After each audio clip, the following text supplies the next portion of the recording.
"Excuse me, but you seem to be confused. Economy boarding is at the rear entrance." The words sliced through the hushed murmurs of Pinnacle Airways' first-class cabin like a cold blade deliberately loud enough for nearby passengers to hear. Victoria Winters stood with perfect posture, blonde hair pulled into a tight bun, her uniform pressed to military precision. She did not whisper her judgment. She announced it, one manicured hand resting on the headrest of Seat 1C, the other extended toward the rear of the plane in dismissal. The woman at whom these words were directed, elegant in a charcoal pantsuit that spoke of quiet luxury rather than flashy labels, remained perfectly still. Only the slight tightening around her eyes betrayed any reaction at all. Alexandra Morgan held her boarding pass between two fingers, a simple leather briefcase in her other hand, neither extravagant nor cheap. Just appropriate, like her presence in first class. "I believe this is my seat," Alexandra said, her voice measured and clear, holding up the boarding pass. 2A.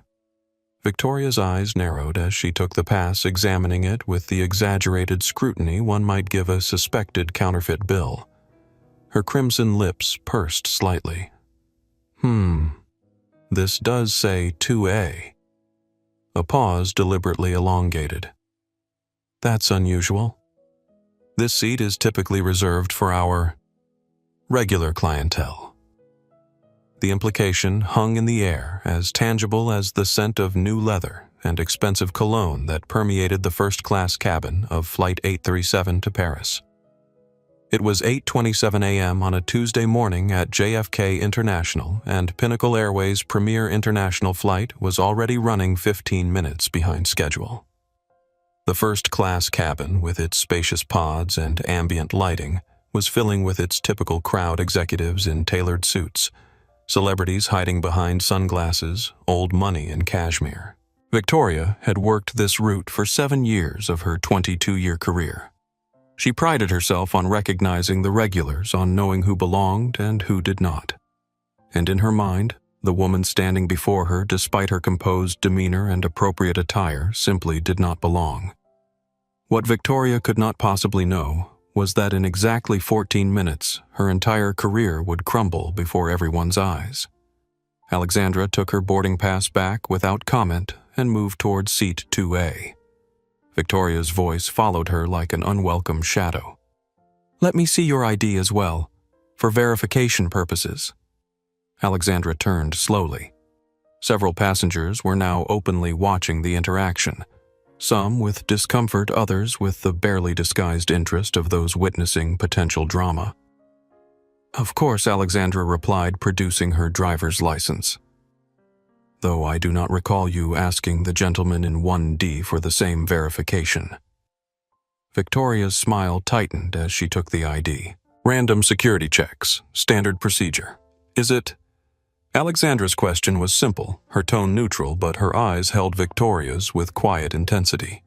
Victoria examined the license, looking between the photo and Alexandra's face several times. Alexandra Morgan, age 42, New York address. Nothing that explained the subtle wrongness Victoria felt about her presence in first class. "Everything appears to be in order," Victoria finally conceded, returning the license, "though our system sometimes makes mistakes with seat assignments." "No mistake," Alexandra replied, tucking her ID away. "I selected this seat specifically 3 weeks ago." From seat 3C, Miguel Rodriguez watched the interaction with growing discomfort. As a travel journalist with over 1 million followers across his social platforms, he had witnessed his share of poor service. But there was something particularly unsettling about the way the flight attendant was treating the woman. He discreetly removed his phone from airplane mode and opened his streaming app. "Welcome to first class, Ms. Morgan," Victoria said with a smile that did not reach her eyes. "Should you find yourself uncomfortable up here, just let me know.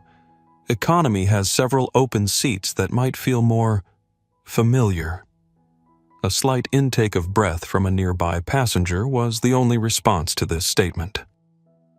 Alexandra simply nodded once and took her seat, placing her briefcase carefully under the seat in front of her. Victoria turned away, her attention immediately shifting to an older white woman boarding with a designer handbag. "Mrs. Whitfield. How lovely to see you again. Your usual mimosa before takeoff."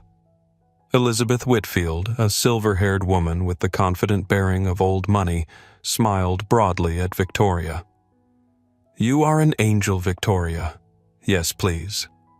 Miguel pressed record on his phone, angling it discreetly on his tray table. Witnessing something deeply troubling on Pinnacle Airways right now, he narrated quietly. Senior flight attendant openly discriminating against a first-class passenger based on... well, I think we all know based on what. In seat 4B, James Peterson shifted uncomfortably. The business executive had witnessed the exchange and recognized the subtle hostility for what it was. He had seen it before at board meetings at country clubs and executive lounges. The polite but unmistakable message, "You do not belong here." He considered saying something, then decided against it. Not his problem. He returned his attention to his financial reports. Victoria continued her warm greetings to the white passengers boarding first class, offering drinks, taking coats, providing newspapers. When she passed Alexandra's seat, her eyes slid past as if the seat were empty. Alexandra removed a tablet from her briefcase and began typing, her fingers moving swiftly across the screen. To a casual observer, she might have been preparing for a business meeting or reviewing a presentation. Only the tight set of her jaw suggested otherwise. The cabin continued to fill. The atmosphere of exclusive luxury persisted, but now with an undercurrent of tension that several passengers could feel but few could name. "Can I get you a pre-flight beverage?" Thomas Wright, a younger flight attendant with a genuine smile, approached Alexandra. "Water, please." "Still not sparkling," Alexandra replied with a small nod of appreciation. Victoria intercepted Thomas as he turned toward the galley. "I will handle 2A, she said quietly but firmly. "You take care of the passengers in row 5. Thomas hesitated. I said I will handle it." Victoria's tone left no room for discussion. Thomas retreated, casting an apologetic glance toward Alexandra that she did not see. She was focused on her tablet, where she was not writing business notes but documenting the incident in precise professional language. 8:32 a.m. Approached by senior FA name tag, Victoria Winters, and directed to economy, despite holding first-class boarding pass. 8:33 a.m. ID verification requested. Not requested of white male passenger in 1D or any other visible first-class passengers. 8:35 a.m. Offered more familiar seating in economy. 8:36 a.m. Service differences observed. White passengers offered pre-flight beverages and newspapers. My row intentionally skipped. Alexandra paused, then added a final line. This marks the third documented incident on Pinnacle Airways in the past 18 months. Previous complaints filed 5/12 and 11/23 received no substantial response. She then opened her messaging app and typed a brief text to Nicole Bailey, her chief of staff. "It is happening again. Prepare Protocol 16. The response came seconds later. Documented witnesses. Alexandra glanced at Miguel, who was still discreetly recording, and replied yes to both. Flight 837 to Paris. Will update when landed. Victoria returned with a plastic cup of water, not the glass tumblers she had provided to other first-class passengers, and placed it on Alexandra's tray table without a word or glance and moved on. She then turned to the passenger across the aisle. "Mr. Peterson, would you prefer champagne or orange juice this morning?" "Just water." "Thank you. Still working?" He gestured to his laptop. "Of course. I will bring you a bottle." "Sparkling or still?" "Still, please." Victoria moved to the next passenger, Elizabeth Whitfield. Mrs. Whitfield, we have that Chardonnay you enjoyed on your last flight to London. Perfect, Victoria. You always remember. As Victoria approached row 2, Thomas stepped forward. I can serve this row if you would like to prepare the meal carts. Victoria's smile remained fixed, but her eyes hardened. Thank you, Thomas, but I have a system. Perhaps you could check if anyone needs extra blankets. Thomas retreated and Victoria continued her rounds. When she reached Alexandra, she did not offer drink options. Water. It was barely a question. White wine, please, Alexandra replied. Victoria paused. We usually reserve the premium wines for our frequent travelers. Alexandra looked up from her tablet. Is that Pinnacle Airways policy? Restricting beverage options based on frequent flyer status? The question hung in the air, direct but not confrontational. Several nearby passengers glanced over. Victoria's smile tightened. Of course not. I will bring you our house white. As Victoria moved away, Thomas approached Alexandra's seat. I apologize for the confusion, he said quietly. Would you prefer the Chardonnay or the Sauvignon Blanc? Both are excellent. Alexandra offered him a genuine smile. The Sauvignon Blanc would be lovely. Thank you. Victoria observed this interaction from the galley and beckoned Thomas over sharply. What are you doing? She hissed. My job, Thomas replied simply. Providing consistent service to all passengers. Listen to me. Victoria lowered her voice further. I have been flying this route for 7 years. I know our regulars and I know when something is not right. The woman in 2A does not fit the profile. Keep an eye on her. Thomas frowned. What profile? You know exactly what I mean. She probably used points or got a corporate upgrade. Just follow my lead on this. Thomas hesitated, then nodded reluctantly and returned to his duties, his discomfort evident. Victoria prepared a tray with a plastic cup of the cheapest white wine available, not the glass stemware used for other passengers, and returned to Alexandra's seat. She placed the tray down with deliberate carelessness, causing a few drops to splash onto the tablet. Oops, Victoria said without sincerity. Turbulence. The air was perfectly smooth. Alexandra calmly wiped her tablet with a napkin. No harm done. She took a sip of the wine, made no comment on its quality or the plastic cup, and returned to her work. But her next note on the tablet was more detailed. 9:17 a.m. Drink service discriminatory.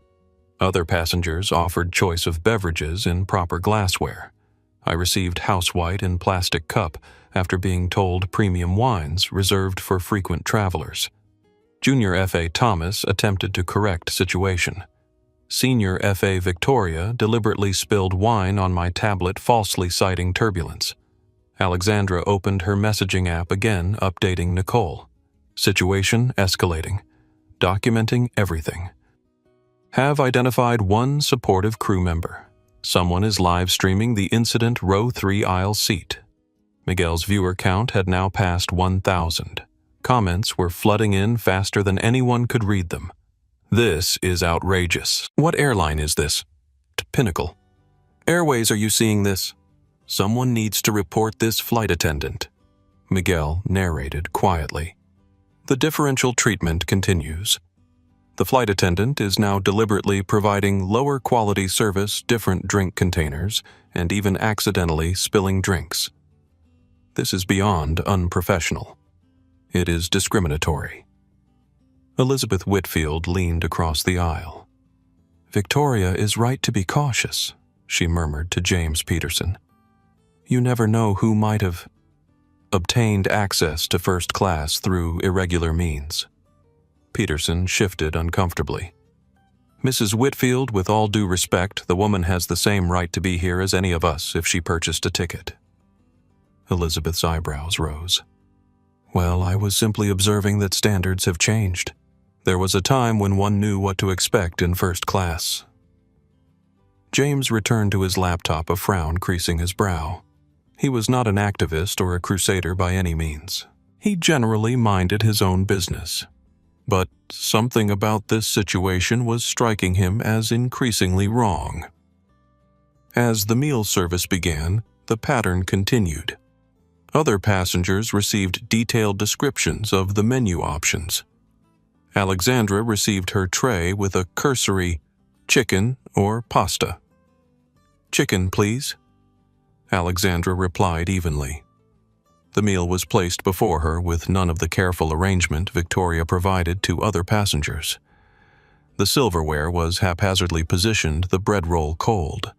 Alexandra ate methodically, her expression neutral, continuing to document each discrepancy on her tablet.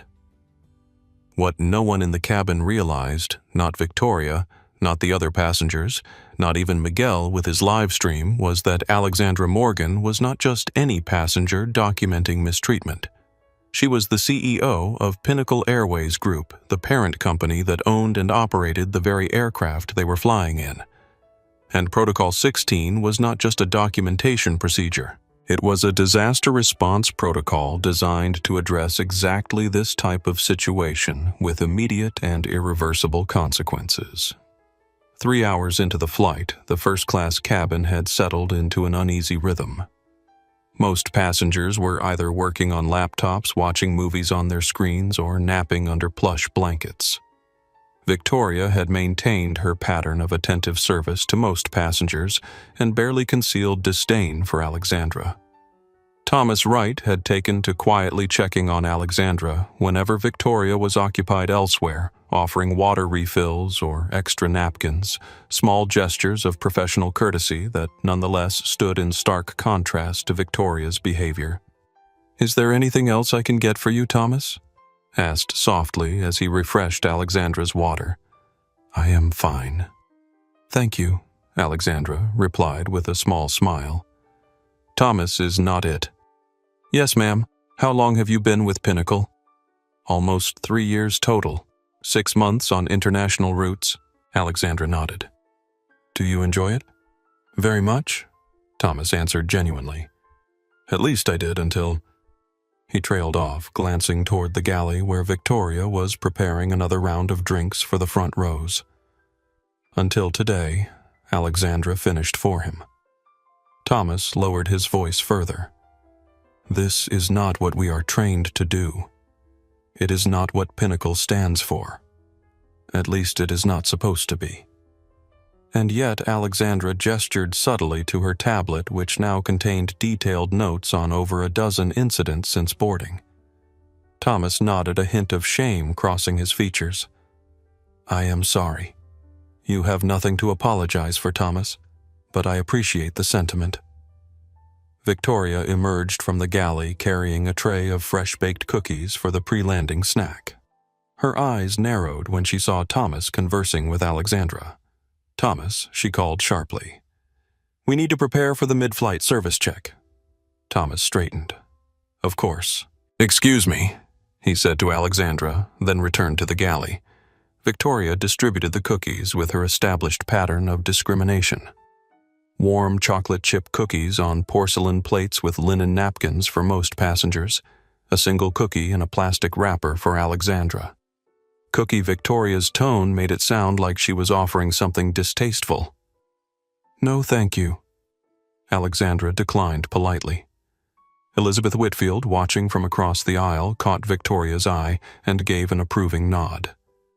"Victoria," she called softly.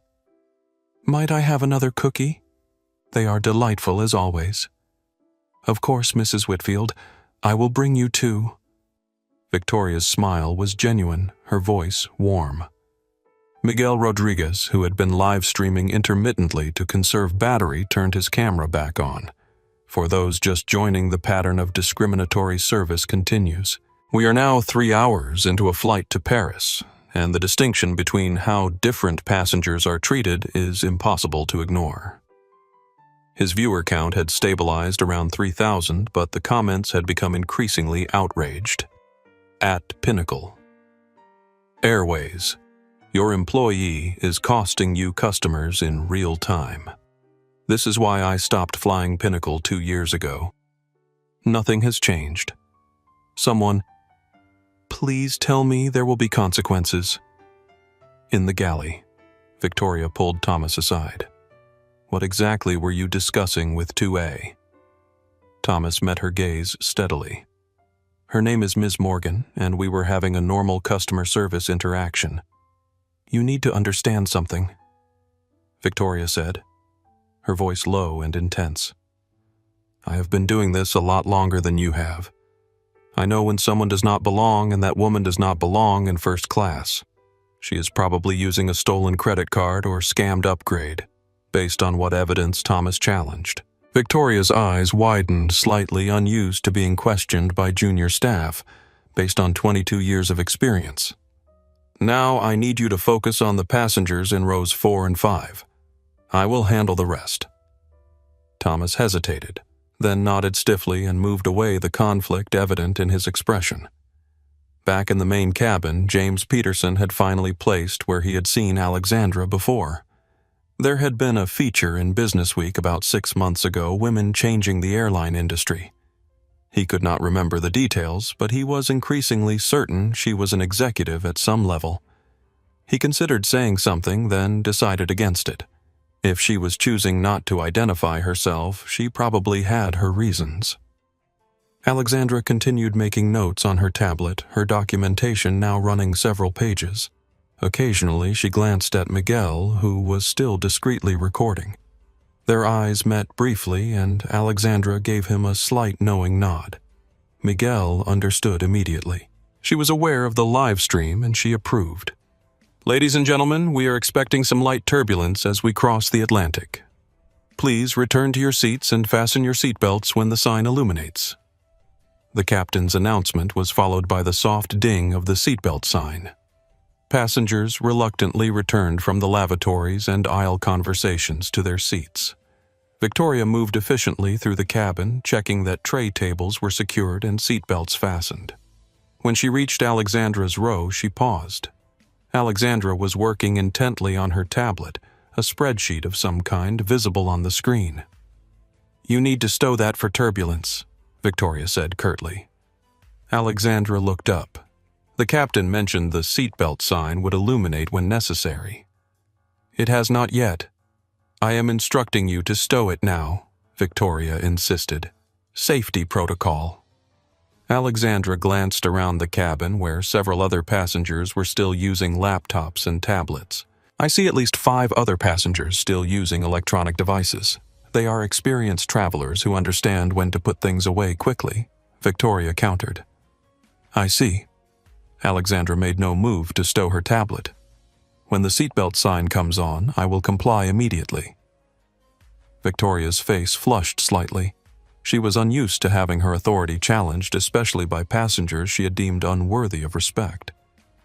She leaned closer, her voice dropping. Listen to me. I do not know how you got into this cabin, but I have been watching you. You do not belong here, and we both know it. So either follow instructions, or I will have the air marshal escort you back to economy where you belong. The threat hung in the air between them. Miguel, whose live stream was still active, had captured every word.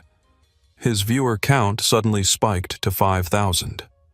Alexandra's expression remained composed, but something shifted in her eyes. A flicker of decision made a line crossed.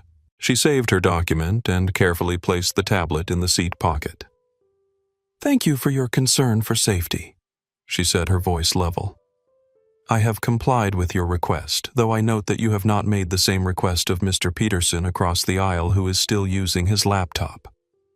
Victoria straightened, adjusting her uniform jacket with a sharp tug. Different circumstances require different approaches. Indeed they do. Alexandra agreed with unexpected calm. Different circumstances such as different passengers. Victoria's nostrils flared. I do not know what you are implying, but... At that moment, the plane hit a pocket of turbulence. It was not severe, just enough to cause a slight bounce. Victoria, standing in the aisle without support, lost her balance slightly. She reached out to steady herself, and in doing so knocked over Alexandra's water glass. Water cascaded across the tray table and directly onto Alexandra's tablet in the seat pocket. Oh, Victoria exclaimed, not sounding particularly distressed. These turbulence bumps can be so unpredictable. Alexandra removed the tablet from the seat pocket. Water dripped from its surface. She pressed the power button, but the screen remained dark. "That is unfortunate," Victoria said without sympathy. "Perhaps you should have stowed it properly when instructed." Alexandra looked up, meeting Victoria's gaze directly. "That was not an accident, was it, Ms. Winters?" Victoria blinked, surprised at Alexandra's use of her name. "Excuse me. You have been targeting me since I boarded." Alexandra continued, her voice calm but carrying enough to be heard by nearby passengers. "Different service, different tone, different treatment. And now you have deliberately damaged my property." "That is absurd," Victoria scoffed. "It was turbulence. And how do you know my name?" "It is on your name tag," Alexandra replied simply. "And there was no significant turbulence. You intentionally knocked over that glass." Victoria's face hardened. "I have been nothing but professional. If you feel your treatment has been unsatisfactory, you are welcome to file a complaint upon landing."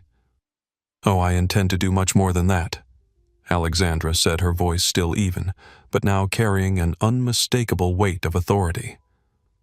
Miguel's live stream exploded with comments. "She destroyed her property on purpose.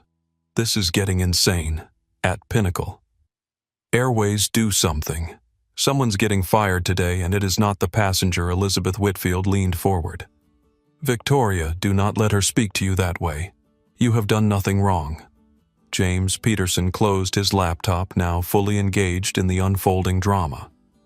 "Actually, Mrs. Whitfield, I have been watching the situation develop for 3 hours, and the flight attendant's behavior has been completely unprofessional." Thomas appeared from the galley, having heard the commotion. "Is everything all right here?" Victoria turned on him. "Everything is fine. Return to your station." "No," Alexandra said firmly. "Everything is not fine. Thomas, would you be willing to confirm that Ms. Winters has provided substantially different service to me compared to other passengers in this cabin?" Thomas hesitated, caught between professional loyalty and basic honesty. "Thomas, do not answer that," Victoria ordered. "This is not the passenger's concern." "Actually," Alexandra said, standing slowly, "it very much is my concern." The seatbelt sign dinged on. "You need to return to your seat," Victoria said triumphantly. "Captain's orders." Alexandra remained standing. "Thomas, please bring me the satellite phone. I need to make an urgent call. Those phones are for business class emergencies only," Victoria interjected. Alexandra's gaze never wavered. "This is indeed a business emergency." Thomas looked between them, then made his decision. "I will get the phone." "Thomas," Victoria hissed. "Do not you dare!" But Thomas was already moving toward the communication station. Victoria turned back to Alexandra, her professional mask slipping further. "Sit down. Now, or I will have you removed from first class." "No," Alexandra said simply. "You will not." The satellite phone was a sleek handset that connected to Pinnacle's private communication network. Alexandra took it from Thomas with a nod of thanks and began dialing a number from memory. Victoria watched, seething. "Those calls cost hundreds of dollars a minute. You will be billed." Alexandra did not respond, waiting for the connection. After a moment she spoke. "Nicole." "It is Alexandra. Yes, I am still on the flight." She paused, listening.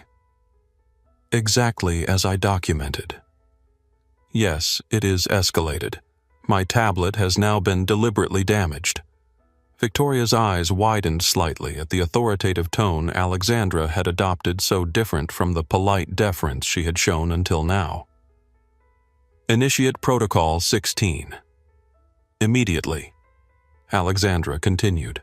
"Full documentation executive override and prepare communications team. I want Diana Foster on a video call in the cockpit in 10 minutes. Miguel, still recording, narrated quietly. Something significant is happening. The passenger is making some kind of executive call, and the flight attendant is looking increasingly concerned. Viewers had now surpassed 10,000, with Pinnacle Airways' social media team undoubtedly among them. Alexandra continued her call. Contact Richard in legal as well. Yes, I have witnesses and documentation. Also, check who is handling the Paris investor meeting. I will need it rescheduled. She paused. The tablet was intentional, Nicole. I am done observing. Victoria's face had drained of color. The name Diana Foster had registered head of in-flight services for Pinnacle Airways, the department head 6 levels above Victoria's position. Who are you? Victoria demanded as Alexandra ended the call. Alexandra handed the phone back to Thomas. I think we will all know the answer to that very soon. She turned to Thomas. Please inform the captain that I need to speak with him. Authorization code Apex 174 CEO. Thomas's eyes widened in sudden recognition. Yes, ma'am. Right away. As Thomas hurried toward the cockpit, Victoria grabbed his arm. What are you doing? You cannot disturb the captain mid-flight for a passenger complaint. Thomas gently but firmly removed her hand. This is not a passenger complaint, Victoria. This is much, much more serious. He continued to the cockpit, knocking on the secure door. Victoria turned back to Alexandra, confusion and the first flickers of genuine fear crossing her face. What authorization code? Who are you? Alexandra sat down calmly, refastening her seatbelt as the turbulence increased slightly. I suggest you prepare yourself, Ms. Winters. The next few minutes will be quite illuminating for everyone. Miguel zoomed his camera in, slightly capturing Victoria's increasingly panicked expression. His viewer count had now hit 15,000 and the hashtag #Pinnacle. Airways bias was trending nationally. Ladies and gentlemen, he narrated softly, I believe we are about to witness some form of corporate intervention. Stay tuned. Elizabeth Whitfield was now looking uncertain, glancing between Victoria and Alexandra with growing concern. James Peterson had a dawning look of recognition on his face, as if pieces of a puzzle were finally clicking into place. Thomas returned from the cockpit, his posture notably different, straighter, more deferential. He leaned down toward Alexandra. The captain sends his apologies and will be making an announcement momentarily. He is connecting with headquarters now. Thank you, Thomas, Alexandra replied. Victoria stepped forward. Thomas, what is happening? Who is she? Thomas met Victoria's gaze steadily. Someone who deserves a lot better than how you have been treating her. The cabin speakers crackled to life. This is your captain speaking. Would Senior Attendant Victoria Winters please report to the cockpit immediately? The announcement was brief, professional, but utterly unusual. In 22 years of flying, Victoria had never been summoned to the cockpit during a flight except during pre-planned crew rotations. The cabin fell silent. All eyes turned toward Victoria, who stood frozen in the aisle, her face a mask of confusion. Victoria Thomas prompted quietly. The captain is waiting. Victoria swallowed hard, straightened her uniform with trembling hands, and made her way forward. As she passed Alexandra's seat, she could not bring herself to make eye contact. Miguel narrated the moment the flight attendant has been summoned to the cockpit after the passenger made some kind of executive call. Something unprecedented is happening on this flight. His viewership had exploded to over 20,000. The comments section was moving so quickly now that individual messages were barely readable. OMG, who is she? Someone important. Just dropped the hammer. Victoria is toast. Is that the Alexandra Morgan? As Victoria disappeared into the cockpit, a ripple of whispers spread through the first-class cabin. Passengers leaned across aisles, theories being exchanged in hushed tones. Elizabeth Whitfield turned to James Peterson. What on earth is happening? Surely they cannot be taking that woman's complaints seriously. Mid-flight? James studied Alexandra with new understanding. "Mrs. Whitfield, I believe that woman may be significantly more important than either of us realized." Alexandra remained in her seat, outwardly calm, though a certain tension in her shoulders suggested the strain of maintaining such composure. She checked her watch, then made a brief note on her phone, her tablet still inoperable from the water damage. Thomas approached her seat and leaned down. "Ms. Morgan, the captain, asks if you would like to address the situation yourself or if you prefer he make the announcement." Alexandra considered for a moment. "Tell Captain Bennett I appreciate the courtesy, but I believe this should come from the official chain of command. It will carry more weight with the crew." Thomas nodded. "Understood. Is there anything I can get for you in the meantime? A fresh glass of water would be appreciated." "In proper glassware this time," Alexandra replied with the ghost of a smile. "Of course." Thomas hurried away to fulfill the request. The minutes ticked by.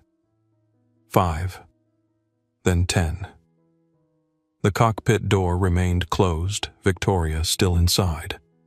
The tension in the cabin was palpable, passengers stealing glances at Alexandra with growing curiosity. Finally, after 12 minutes, the cockpit door opened. Victoria emerged, her face, ashen eyes red-rimmed. She avoided all eye contact as she made her way back through the cabin, disappearing into the rear galley without a word. Seconds later, the cabin speakers activated again. "Ladies and gentlemen, this is Captain Richard Bennett speaking.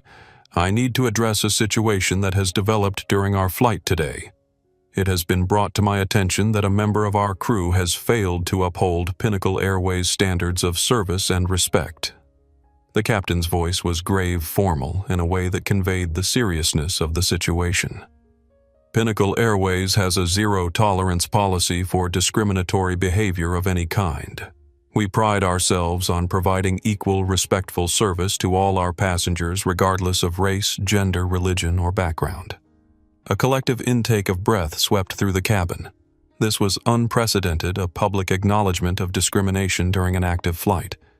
"I want to extend a personal apology to Ms. Alexandra Morgan, CEO of Pinnacle Airways Group, who has experienced unacceptable treatment on our flight today." The revelation landed like a thunderclap. Alexandra Morgan, CEO, Pinnacle Airways Group. Miguel's live stream exploded. His viewer count jumped to 30,000 in seconds. Elizabeth Whitfield's hand flew to her pearls, her face draining of color. James Peterson closed his eyes briefly, a grimace of second-hand embarrassment crossing his features. "Ms. Morgan was traveling as a regular passenger today," the captain continued, "as part of our ongoing commitment to experiencing our service exactly as our customers do. What she experienced falls well below our standards and will be addressed immediately and comprehensively." The captain paused, then added, "Senior Flight Attendant Victoria Winters has been relieved of duty for the remainder of this flight. Flight Attendant Thomas Wright will be serving as acting lead attendant. We appreciate your understanding as we work to ensure that the remainder of your journey meets the high standards you expect from Pinnacle Airways." The announcement ended. The cabin remained utterly silent for several long seconds. Then, from somewhere in the back, a single person began to applaud. Others joined in a slow building recognition of justice being served in real time. Alexandra did not react to the applause. She simply sat composed as ever as the reality of her identity spread through the cabin like wildfire. Miguel ended his live stream with a stunned final comment.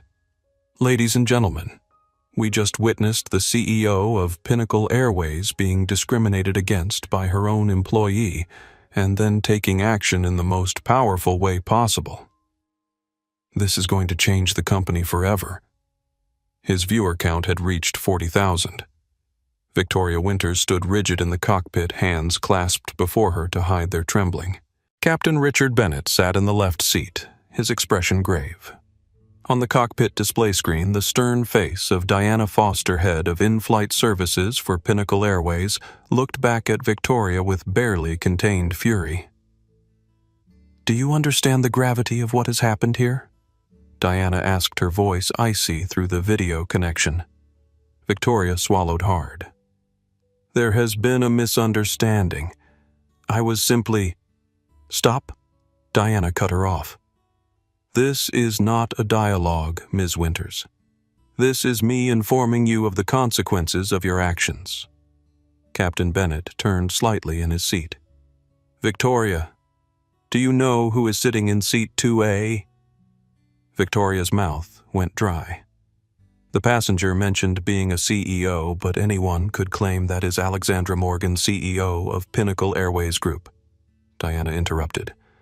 Our boss. Your boss. Victoria's face drained of color. That is not possible. The CEO would not be traveling alone in regular first class. There would be an entourage security. Diana's expression hardened further. Ms. Morgan regularly travels as a normal passenger to experience our service authentically. It is part of a program she implemented called Protocol 16, a program designed specifically to identify the kind of treatment she received today. I did not know, Victoria whispered, her voice small. That is precisely the point, Captain Bennett said quietly. You should not need to know someone's title to treat them with basic dignity and respect. Diana continued, her voice sharp. Let me be absolutely clear about what has happened here. You have been documented providing discriminatory service to the chief executive officer of this company, a black woman who has faced this exact treatment her entire career and who implemented specific policies to prevent it at Pinnacle. I was not discriminating, Victoria protested weakly. I was following security protocols for suspicious. Stop lying, Diana snapped. We have received the live stream link. Half the internet is watching this unfold in real time. Your actions were blatant, deliberate, and exactly the kind of behavior Ms. Morgan has been working to eliminate from this airline. Victoria's denial crumbled. She sank into the jump seat, her professional facade finally collapsing. What happens now? Effective immediately, you are relieved of duty for the remainder of this flight, Diana stated. You will remain in the crew rest area until landing with no passenger contact. Upon arrival in Paris, you will be met by Pinnacle representatives who will escort you to a different return flight. During that time, a formal review will be conducted. Am I fired? Victoria asked, her voice barely audible. Diana's expression was unyielding. That decision will be made after the review. But in 26 years at this airline, I have never seen a clearer case for immediate termination. Captain Bennett turned to face Victoria directly. I need to address the passengers. This incident will not be swept under the rug or handled quietly. Ms. Morgan has authorized me to identify her and explain the situation. Victoria's eyes widened in horror. You are going to announce this to the entire cabin? Yes, Diana confirmed. Pinnacle Airways does not hide discrimination. We expose it and address it openly. This is Ms. Morgan's direct policy. Victoria covered her face with her hands. 22 years of career building demolished in a single flight. Report to the crew rest area now. Captain Bennett instructed. Thomas Wright will take over your duties for the remainder of the flight. Victoria stood on shaky legs, her pride and certainty replaced by the cold reality of consequences. I did not mean to. You did mean to. Diana interrupted. Every action you took was deliberate. The only thing you did not mean to do was directed at the CEO. Now go to the crew rest area. We are done here. Victoria turned and left the cockpit without another word, her world collapsing around her. Diana's attention shifted to Captain Bennett. Richard, please make the announcement exactly as we discussed. Ms. Morgan has approved the wording. Understood. The captain nodded. And afterward, Diana said, her expression softening slightly. You give her the best damn service Pinnacle has to offer for the rest of this flight. Not because she is the CEO, but because that is what every passenger deserves. Victoria emerged from the cockpit looking like a ghost of herself. pale, shaken eyes downcast. She moved through the cabin without acknowledging anyone disappearing into the rear galley as the captain's announcement revealed Alexandra Morgan's true identity to the stunned passengers.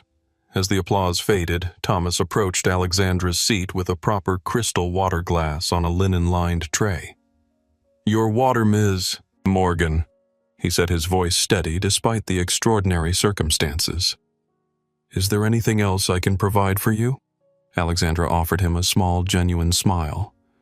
"Just continue doing your job as you have been, Thomas. Professional, respectful, consistent." "Yes, ma'am." He placed the water carefully on her tray table. "I want you to know that most of us are not like Victoria. We genuinely believe in equal service for everyone." I know that Alexandra assured him. "That is why I am addressing this incident rather than dismissing the entire crew." As Thomas moved away to attend to other passengers, Elizabeth Whitfield shifted uncomfortably in her seat. Her earlier complicity with Victoria's behavior now weighed heavily in light of Alexandra's identity. She leaned forward slightly. "Ms. Morgan," she began hesitantly, "I feel I must apologize for my earlier comments. Had I known who you were—" Alexandra raised a hand, stopping her mid-sentence. "That is exactly the problem, Mrs. Whitfield. The appropriate service should not depend on knowing who I am." Elizabeth flushed, unused to being addressed so directly. "Of course, I just meant I understand what you meant," Alexandra replied evenly. "And that mindset is precisely what needs to change at Pinnacle. Every passenger deserves respect, not just those with titles or wealth." Elizabeth withdrew, chastened in a way she had rarely experienced in her privileged life. Across the aisle, James Peterson unbuckled his seatbelt and approached Alexandra's seat, stopping at a respectful distance. "Ms. Morgan," he said quietly. "James Peterson, Westridge Capital. We met briefly at the Chicago Investment Summit last year." Alexandra nodded in recognition. "Mr. Peterson, I remember. I just wanted to say," he hesitated, choosing his words carefully, "I should have spoken up sooner about how you were being treated. I recognized the behavior was wrong, but I stayed silent. That was cowardly of me." Alexandra studied him for a moment. "It is easier to stay silent, is not it? To tell yourself it is not your problem." James nodded, accepting the implicit rebuke. "Yes, and that is part of the problem." "Indeed it is," Alexandra agreed. "But recognition is the first step toward change, Mr. Peterson." "Thank you for understanding," he said, then returned to his seat thoughtful and subdued. Miguel Rodriguez had ended his live stream to conserve battery, but approached Alexandra with professional respect. "Ms. Morgan Miguel Rodriguez, from Travel Authentica. I hope my live stream was not intrusive, but I felt the situation needed to be documented." "It was not intrusive," Mr. Rodriguez Alexandra assured him. "It was necessary. Sunshine is the best disinfectant." Miguel nodded. "My audience is asking if you would be willing to make a statement about what happened today." Alexandra considered this. "Not during the flight. This situation is still unfolding, and I need to focus on the operational aspects first. But I will address it publicly once we have landed." "Understood." Miguel returned to his seat immediately, typing notes on his phone, the story of a lifetime falling unexpectedly into his lap at 35,000 feet. The atmosphere in the cabin had transformed completely. Where before there had been the usual quiet hum of first-class travel punctuated by Victoria's targeted rudeness, now there was a charged awareness, as if everyone was participating in a historic moment. Thomas moved through the cabin with renewed purpose, providing attentive, equal service to all passengers. The other flight attendants, now aware of the situation, appeared briefly in first class with expressions ranging from mortification to grim determination. Alexandra returned to her phone, sending a detailed update to Nicole and the executive team. The next few hours would set the tone for how Pinnacle would address this incident both internally and publicly. There would be press statements to craft policy reviews, to conduct training programs, to overhaul. But for now, she simply sat back in her seat, accepting a fresh cup of coffee from a deeply apologetic flight attendant, and reflected on how a routine business trip had transformed into a watershed moment for her company. The plane continued its journey toward Paris, carrying within it not just passengers and crew, but a catalyzing incident that would change an entire corporate culture, all because one woman had been bold enough to fly as herself and brave enough to stand up when others would have remained seated and silent. The remaining hours of Flight 837 unfolded in a strange, charged atmosphere. Victoria remained sequestered in the crew rest area, her absence like a ghost haunting the cabin. Thomas had taken over lead attendant duties with quiet efficiency, ensuring that service continued despite the unprecedented circumstances. Alexandra had declined further conversation, focusing instead on work and communication with her team on the ground. Occasionally, she glanced up to find passengers quickly averting their eyes, the celebrity effect belatedly taking hold now that her identity was known. Elizabeth Whitfield, still processing her role in the debacle, had withdrawn into stiff silence, nursing a glass of wine and avoiding eye contact with everyone. When Thomas approached with a fresh round of drinks, she barely acknowledged him. "Everything all right, Mrs. Whitfield?" he asked professionally. "Fine," she replied tersely. Then, unable to contain herself, she added in a whisper, "This is all being blown out of proportion. Do not you think Victoria was simply maintaining standards? These diversity considerations are making everyone so sensitive." Thomas's expression cooled. "Mrs. Whitfield, with respect, the CEO of our company, was treated poorly because of her race. That is not a diversity consideration. That is discrimination." Elizabeth stiffened. "Well, I never suggested." "Your drink, ma'am," Thomas said firmly, placing her wine down and moving on before she could continue. Unknown to Elizabeth, Alexandra had overheard every word of the exchange. She made a brief note on her phone, then returned to her work without comment. Miguel Rodriguez, having conserved enough battery, turned his camera back on for a brief update to his now massive audience. "For those just joining, the situation has stabilized," he narrated quietly. "The flight attendant who was discriminating against a black female passenger has been removed from duty after it was revealed that the passenger is Alexandra Morgan, CEO of Pinnacle Airways. We are about 2 hours from landing in Paris, where I expect there will be significant corporate response waiting." His follower count had surged past 100,000, with the video clips from earlier already being picked up by major news networks. The hashtag #PinnacleAirwaysBias was trending globally, accompanied by a new one, #AlexandraMorganCEO. James Peterson had spent the past hour researching Alexandra Morgan on his phone, reading everything he could find about the quiet powerhouse who had taken over Pinnacle Airways Group 3 years earlier. Harvard Business School. Youngest black female CEO of a major airline group, known for data-driven decision-making and cultural transformation initiatives. He looked across at her with new understanding. She was not just any executive. She was legendary in certain circles for her methodical approach to corporate culture change. And she had just experienced exactly the kind of treatment she had reportedly been working to eliminate. The captain's voice came over the intercom again. "Ladies and gentlemen, we are beginning our initial descent into Paris, Charles de Gaulle Airport. Local time is 9:45 p.m. Weather is clear. Temperature is 16 degrees Celsius." A pause. "Then I want to once again thank you for your understanding during today's unusual circumstances. Pinnacle Airways is committed to providing equal, respectful service to all passengers, and we deeply regret the failure to uphold that standard earlier in our journey." Alexandra closed her eyes, briefly appreciating the captain's straightforward acknowledgement.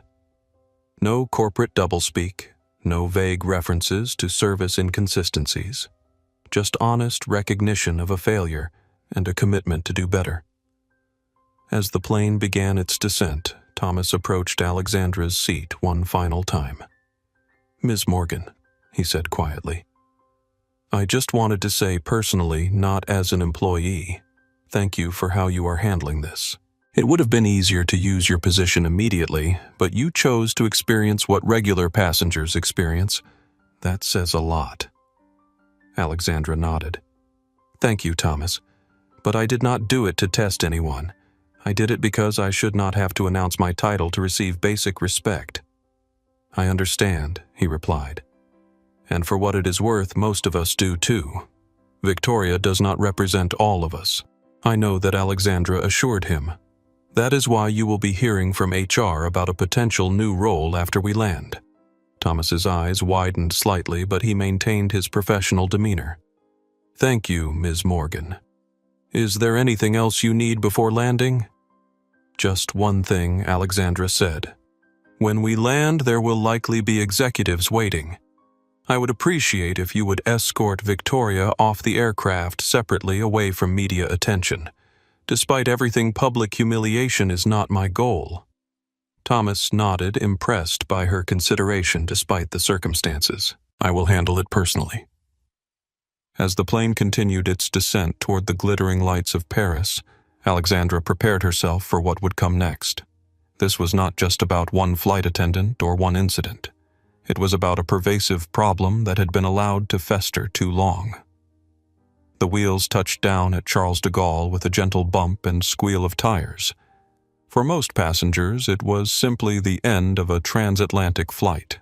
For Pinnacle Airways, it was the beginning of a corporate reckoning. While Flight 837 had been crossing the Atlantic, Nicole Bailey had been orchestrating a full-scale crisis response from Pinnacle's New York headquarters. The executive boardroom had transformed into a war room with leaders from HR, legal communications, and operations working in coordinated urgency. Alexandra's messages from the air had been clear and detailed, providing a minute-by-minute account of Victoria's behavior and the subsequent revelation of Alexandra's identity. Combined with Miguel Rodriguez's viral live stream, they had all the evidence needed to understand the severity of the situation. Carlos Mendoza, Pinnacle's Director of Customer Experience, had immediately begun analyzing the pattern of complaints against Victoria Winters. What had initially seemed like isolated incidents now formed a disturbing pattern when viewed collectively. 27 complaints in the past 18 months, he reported to the assembled team. All from passengers of color, primarily Black and Hispanic travelers, all dismissed as unsubstantiated by her direct supervisor. Robert Grant, the 59-year-old COO, ran a hand through his silver hair in frustration. How did we miss this? We have protocols specifically designed to catch these patterns, because her supervisor, Michael Donnelly, classified them as customer misunderstandings rather than service failures. Nicole explained, pulling up the relevant records. They never reached the threshold for pattern analysis because they were not categorized correctly. Deliberate? Robert asked sharply. We will find out, Nicole replied, her expression grim. Michael is being called in as we speak. The communications team was crafting statements for immediate release, coordinating with legal to ensure they struck the right balance between accountability and liability management. Social media is exploding, reported Tanya Weiss, head of corporate communications. The live stream has over 2 million views already. Every major news outlet is reaching out for comment. Robert turned to the large screen where Diana Foster was still connected by video. Diana, what is the status of the Paris response team? They are in position. Diana confirmed. HR representatives, corporate security, and media relations are at the terminal. We have arranged for Victoria to be escorted to a hotel for the night and flown back on a different carrier tomorrow? And Alexandra, Robert asked. Executive protection is standing by along with transportation to her hotel. We have scheduled an emergency European leadership meeting for 8 a.m. tomorrow at the Paris office. Nicole looked up from her tablet. Alexandra just sent an update. They have landed. She wants a full review of all crew complaints from the past 2 years, sorted by race and gender of both complainants and crew members. She wants the data tonight. Get the analytics team on it immediately, Robert ordered. I want those numbers before midnight New York time. As the team continued coordinating, Nicole's phone rang with a direct call from Alexandra. We are taxiing to the gate, Alexandra reported without preamble. I will make a brief statement to the press, but no detailed interviews tonight. I need the latest update on Victoria's employment history and any previous incidents. Nicole put the call on speaker. We are already pulling it together. 27 complaints, Alexandra, all from passengers of color. A brief silence. Then her supervisor, Michael Donnelly. He classified all of them as misunderstandings or customer errors. I want him suspended pending investigation. Alexandra said, her voice firm but controlled. Effective immediately. Robert leaned toward the phone. Already done, Alexandra. We are conducting a full review of the entire reporting chain. Good. Alexandra's voice was steady, focused. The internal message needs to be clear. This is not about one flight attendant. This is about a structural failure that allowed her behavior to continue unchecked. Understood. Nicole confirmed. What about Victoria herself? HR review first, following all proper procedures, Alexandra decided. But based on what I experienced today and the pattern you are uncovering, I do not see a path forward for her at Pinnacle. The plane came to a stop at the gate. Through the phone, they could hear the captain making the final announcements. I have to go, Alexandra said. Send everything to my hotel. We reconvene at the Paris office at 8 a.m. The call ended. In the New York boardroom, Robert turned to the assembled team. You heard her. This is not just about damage control. This is about fixing a broken system. I want every relevant data point, every policy failure, every opportunity for improvement identified by morning. The team dispersed with renewed purpose. What had begun as crisis management was evolving into something more profound, a catalyst for genuine transformation. As Flight 837 taxied to the gate, passengers began the usual routine of gathering belongings and preparing to deplane. But there was nothing usual about the atmosphere in the cabin. The normal impatience of arrival had been replaced by a charged anticipation. Thomas moved through the cabin with final instructions. Ladies and gentlemen, we will be deplaning shortly.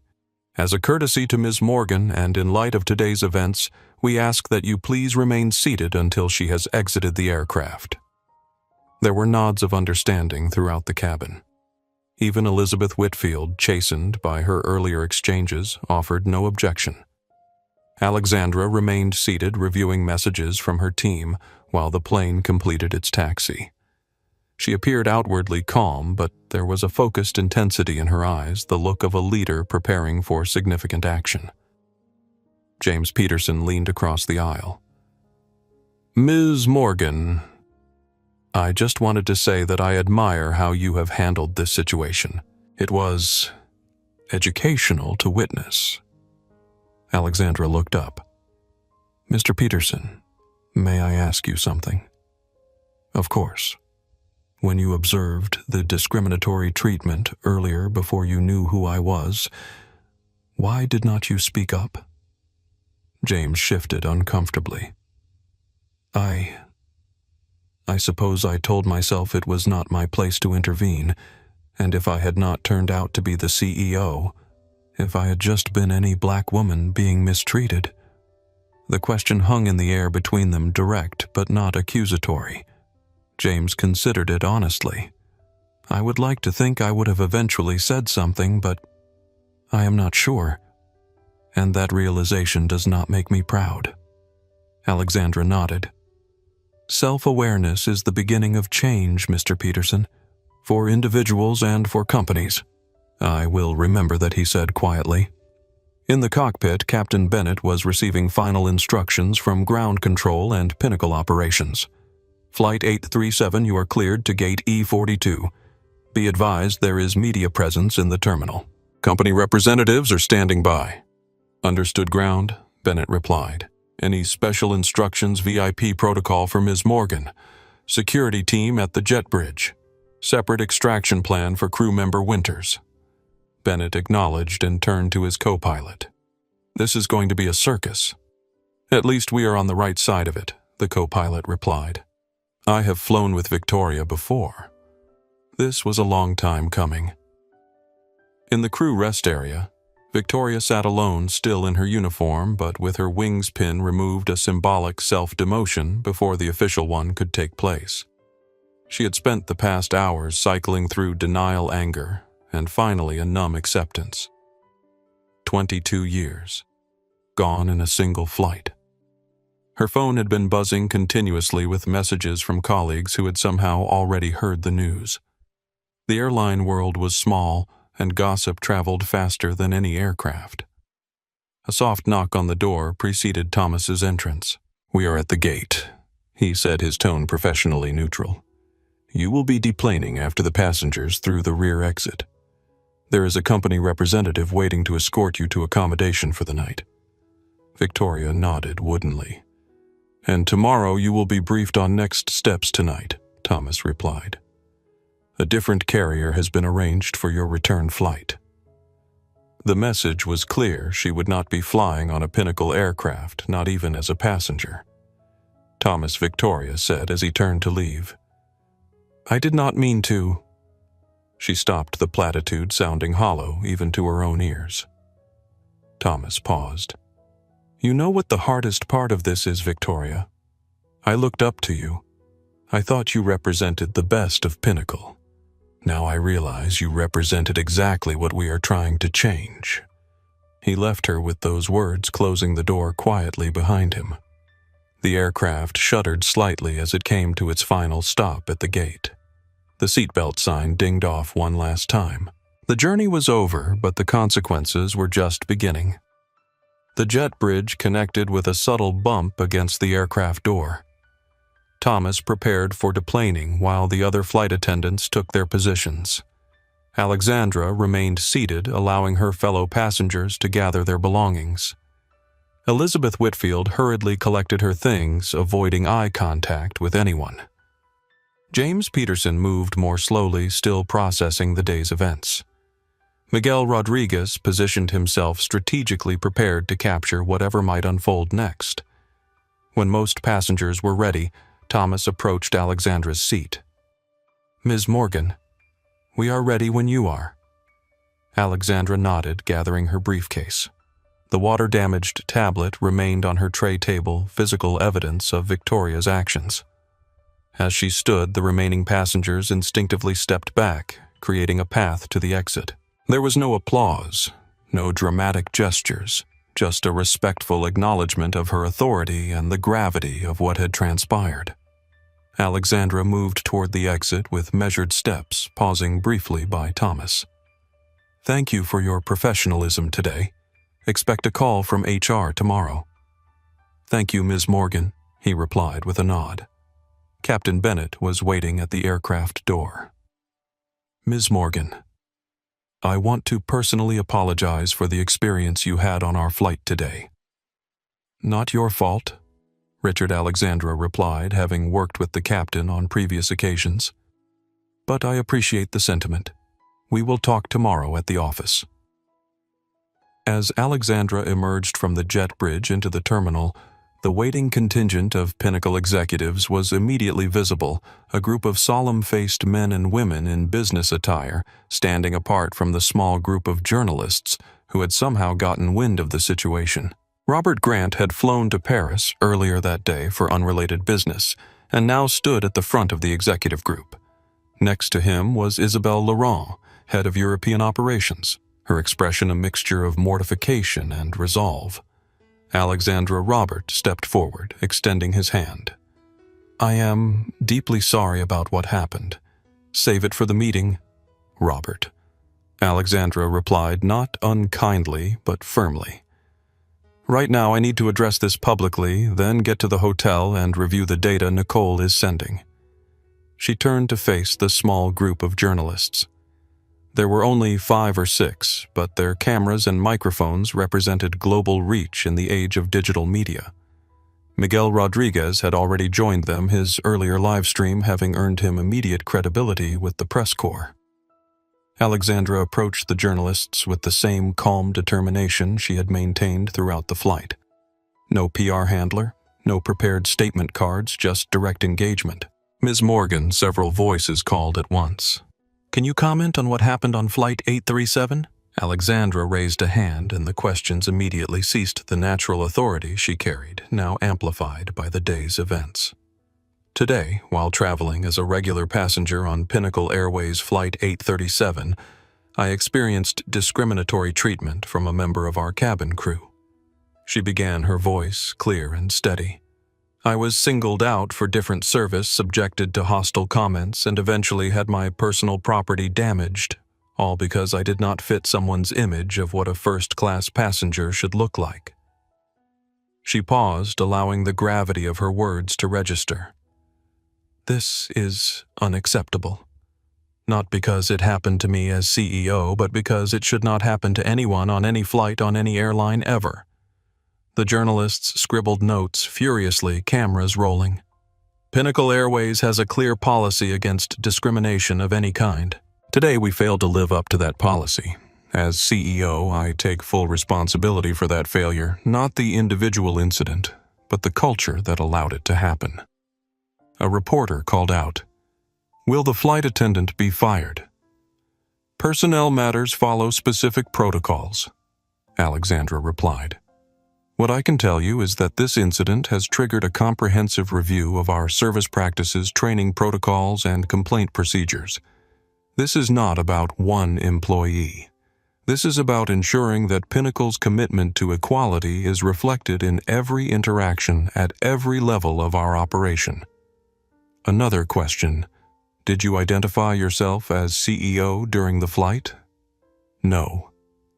Alexandra answered. I travel regularly as a normal passenger, experiencing our service exactly as our customers do.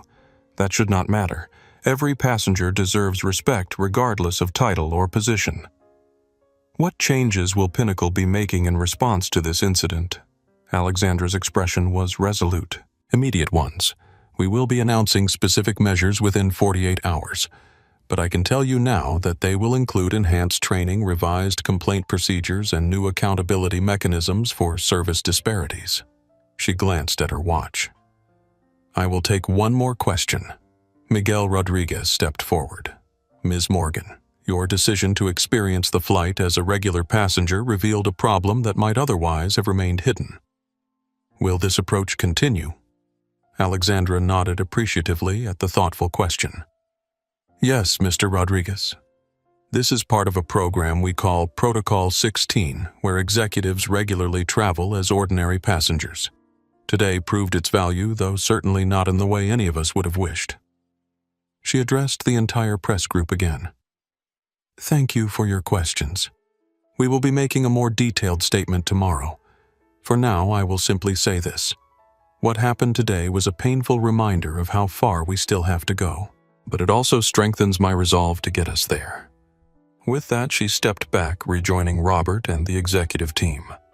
The journalists continued shouting questions, but Alexandra had said what needed to be said for now. The real work would happen away from the cameras. As the executive group moved toward the exit, a commotion at another gate caught their attention.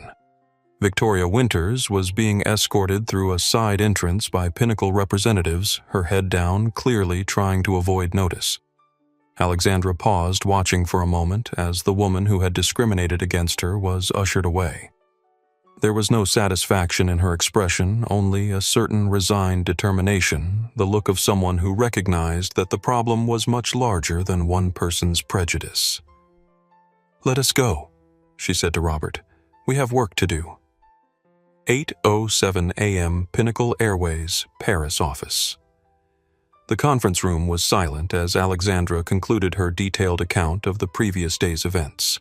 Around the large oval table sat Pinnacle's entire European leadership team, along with Robert Grant and key personnel who had flown in overnight from New York. Alexandra had spoken for nearly 30 minutes, describing not just Victoria's actions, but the broader implications for the company. She had been meticulous, unemotional, focused on facts rather than feelings, but the impact of her words was powerful nonetheless.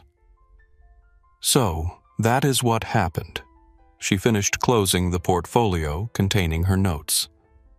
Now let us discuss what we are going to do about it. Robert Grant spoke first. The HR review of Victoria Winters' record is complete. 27 complaints from passengers of color in 18 months, all buried by her supervisor, Michael Donnelly. We have also uncovered 6 internal complaints from crew members of color who reported hostile work environments when assigned to her flights. And Donnelly Alexandra asked. Suspended pending investigation, Robert confirmed. Initial interviews suggest he was actively protecting Victoria and several other senior flight attendants with similar complaint patterns. Isabelle Laurent, head of European operations, leaned forward. Alexandra. This is clearly a termination-level offense. Both Victoria and Michael. The evidence is overwhelming. Alexandra nodded slowly. I agree about Michael Donnelly. His actions represent a profound breach of our policies and values. But I want to be careful about Victoria. Surprised looks were exchanged around the table. Not because she does not deserve to be terminated, Alexandra clarified, but because I want to ensure we address the underlying issues, not just the symptoms. She stood moving to the whiteboard at the front of the room. Here is what we know: Victoria Winters did not develop these attitudes overnight, nor did she hide them effectively. She felt comfortable expressing them because she operated in an environment where such behavior was tolerated, even implicitly encouraged. Alexandra drew a diagram showing the hierarchy of in-flight services. Victoria reported to Michael Donnelly, who buried complaints. Michael reported to Regional Director James Hoffman, who never questioned why his region had fewer reported incidents of discrimination than others. James reported to Diana Foster, who trusted the data she received without verifying its collection methodology. She circled the entire diagram. This is not just about Victoria. This is about a failure of oversight, accountability, and culture. Carlos Mendoza, who had flown in from New York, nodded in agreement. We have run the numbers, Alexandra. When we properly categorize all passenger complaints from the past 3 years, we see clear patterns of differential treatment based on race, gender, and perceived socioeconomic status. It is not just Victoria. It is not just Michael's team. It is widespread. The room fell silent as the implication sank in. So what is the solution? Robert finally asked. We cannot fire everyone. No, Alexandra agreed. But we can change the system they operate in. She returned to her seat, opening a folder that had been placed at her position. I have drafted a comprehensive response plan. I want your input, but these core elements are non-negotiable. She distributed copies to everyone present. First, yes, Victoria Winters will be terminated. Her actions were deliberate, documented, and directly contrary to our stated values and policies. Michael Donnelly as well for actively suppressing complaints. Nods of agreement around the table. Second, we are implementing a new accountability structure for service complaints. Any complaint suggesting discriminatory treatment will be automatically escalated to regional VP level, bypassing immediate supervisors. And we are revising our metrics to specifically track service disparities across demographic groups. Robert studied the document. This is going to increase workload at the executive level significantly. Yes, it will. Alexandra agreed without apology. Until we have demonstrated that we can handle these issues appropriately at lower levels. Trust is earned, Robert. She continued. Third, we are expanding Protocol 16. Every executive from VP level up will be required to complete at least 4 anonymous flights per year, experiencing our service as regular passengers. And we are diversifying the executive team participating to ensure we are capturing a range of experiences. Fourth, complete retraining for all customer-facing staff with enhanced modules on unconscious bias and equitable service. This is not a one-time seminar. It is ongoing education with practical assessments. Isabel looked up from the document. This is ambitious, Alexandra. The cost implications alone are irrelevant compared to the cost of continuing as we are. Alexandra interrupted firmly. Yesterday I experienced what countless passengers have endured on our airline. The only difference is I can do something about it. She closed her folder with finality. Victoria Winters is not the disease. She is a symptom. We are treating both today." The meeting continued for 3 more hours, diving deep into implementation details, communication strategies, and metrics for measuring success. By the end, a clear path forward had emerged, one that acknowledged the severity of the immediate incident while addressing the deeper cultural issues it had exposed. As the meeting concluded, Alexandra remained behind with Robert reviewing the final press statement they would release that afternoon. "This is going to change everything," Robert observed, studying the comprehensive plan they had developed. "It needs to." Alexandra replied simply, "Otherwise, we are just waiting for the next Victoria Winters." Robert nodded, understanding the truth in her words. "The board will want to talk about the financial implications." "Let them," Alexandra said, gathering her materials. "Some things matter more than quarterly results, if they do not understand that they have chosen the wrong CEO." The statement went out at 2 p.m. Paris time, 8 a.m. New York time. It was comprehensive, direct, and unequivocal.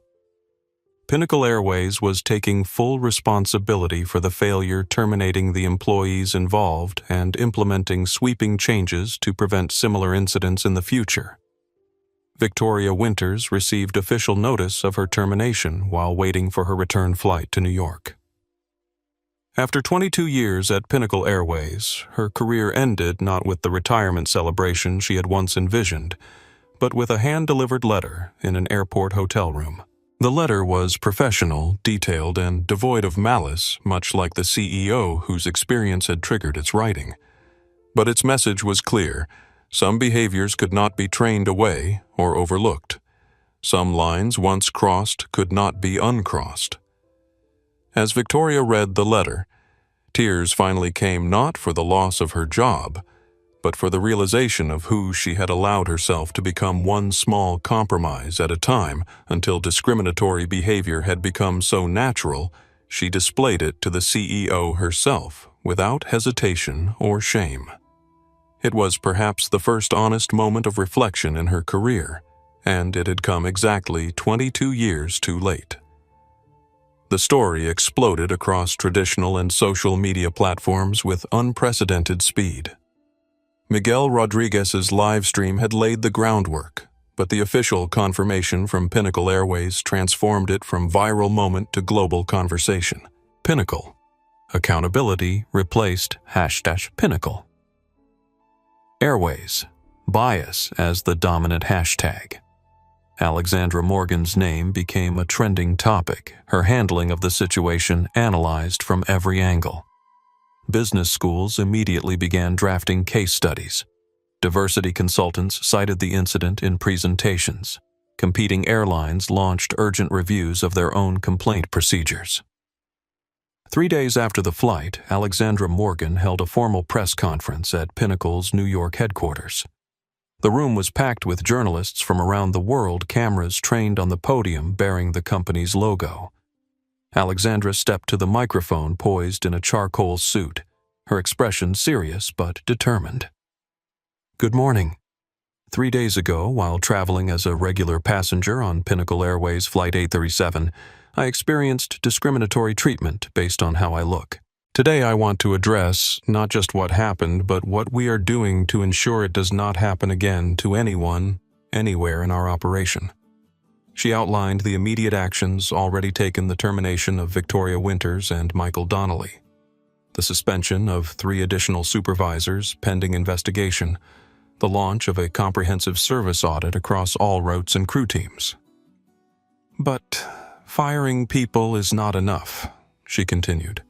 "Replacing individuals without addressing root causes simply creates space for new individuals to perpetuate old problems. That is why today I am announcing the Respect Initiative." Behind her, a large screen displayed the acronym "Recognizing Every Single Passenger Equally with Consistent Treatment." This is not a slogan or a temporary campaign, Alexandra emphasized.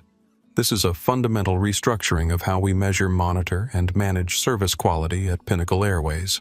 She detailed the core components of the initiative: Independent review of all passenger complaints from the past 5 years, recategorized according to new, more stringent standards. Expanded Protocol 16 program, with executives regularly experiencing service as ordinary passengers. New technology, allowing real-time service feedback from passengers with AI analysis to identify patterns of disparate treatment. Revised training for all customer-facing staff with practical assessments and ongoing education. Structural changes to how service complaints are escalated and addressed. Public quarterly reporting of service metrics broken down by passenger demographics. The press conference continued for nearly an hour with Alexandra answering questions directly and without corporate evasion. When asked if the changes were simply damage control, her response was characteristically straightforward. If Pinnacle wanted damage control, we would have issued a vague apology, fired one flight attendant, and moved on. What we are doing requires significantly more effort, investment, and commitment. This is not about protecting our image. It is about becoming the airline we have always claimed to be. As the press conference concluded, Thomas Wright watched from the back of the room. He had been flown to New York the previous day, uncertain why he had been summoned to headquarters. Now, as Alexandra stepped away from the podium, a member of the HR team approached him. "Mr. Wright, Ms. Morgan would like to speak with you privately." Thomas was escorted to a small conference room where Alexandra was reviewing notes with Nicole Bailey. She looked up as he entered, her expression warming slightly. "Thomas, thank you for coming all this way." "Of course, Ms. Morgan." He stood somewhat awkwardly, unsure of his role in the unfolding corporate drama. Alexandra gestured to a chair. "Please sit. I wanted to speak with you personally about what happens next." Thomas sat, his posture straight, professional.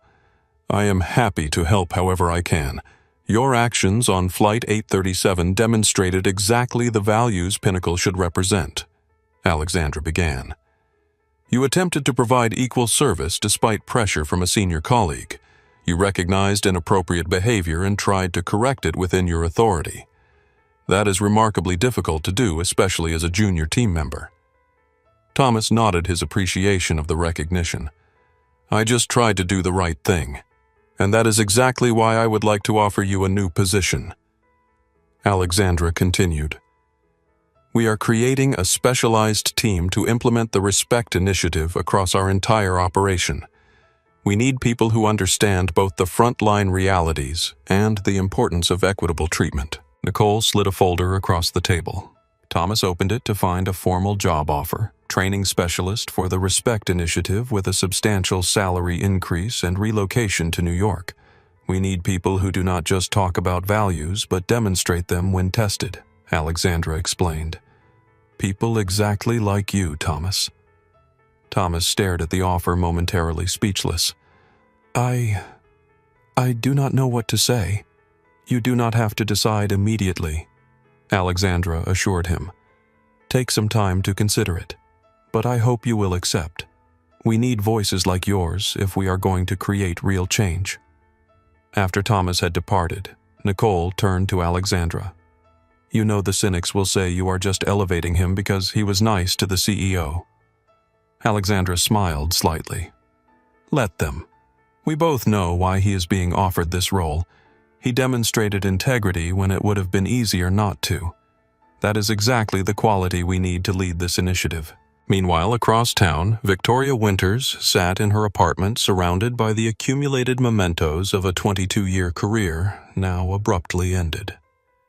Her phone had been ringing constantly, colleagues, friends, even a few journalists seeking exclusive interviews. She had answered none of them.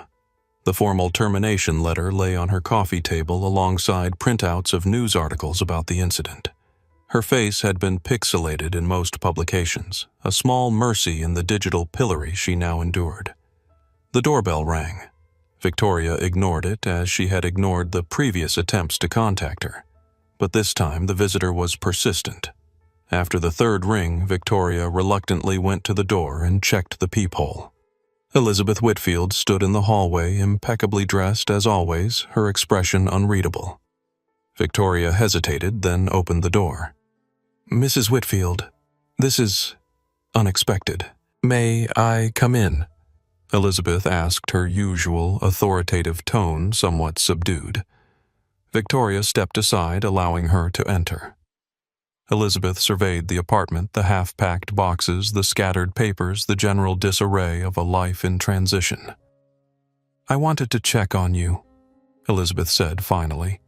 "This situation has been challenging for everyone involved." Victoria gave a hollow laugh. "Challenging? I have lost my career, my reputation, and my future prospects in a single day. Challenging does not begin to cover it."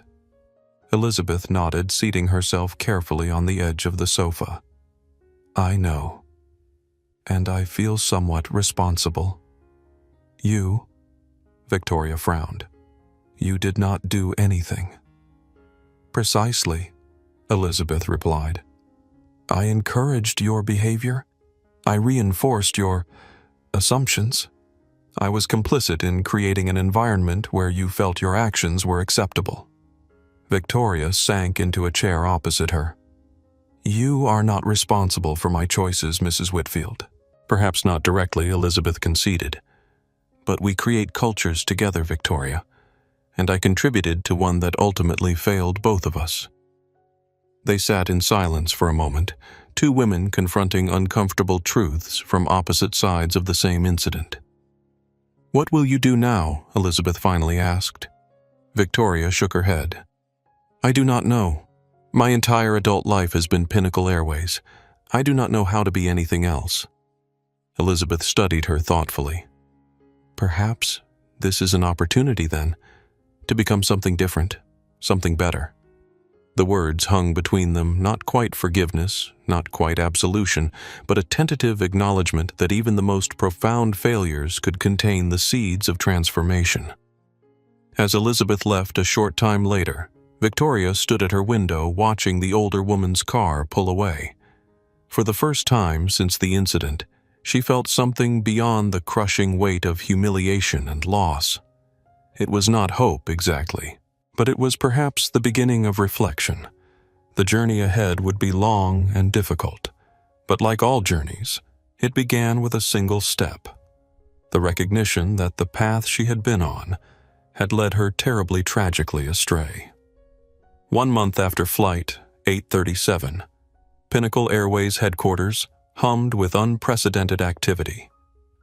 The Respect Initiative had moved from announcement to implementation with remarkable speed, driven by Alexandra Morgan's clear directive: change everything that needs changing as quickly as possible without compromise. The executive boardroom had been temporarily converted into the initiative's command center.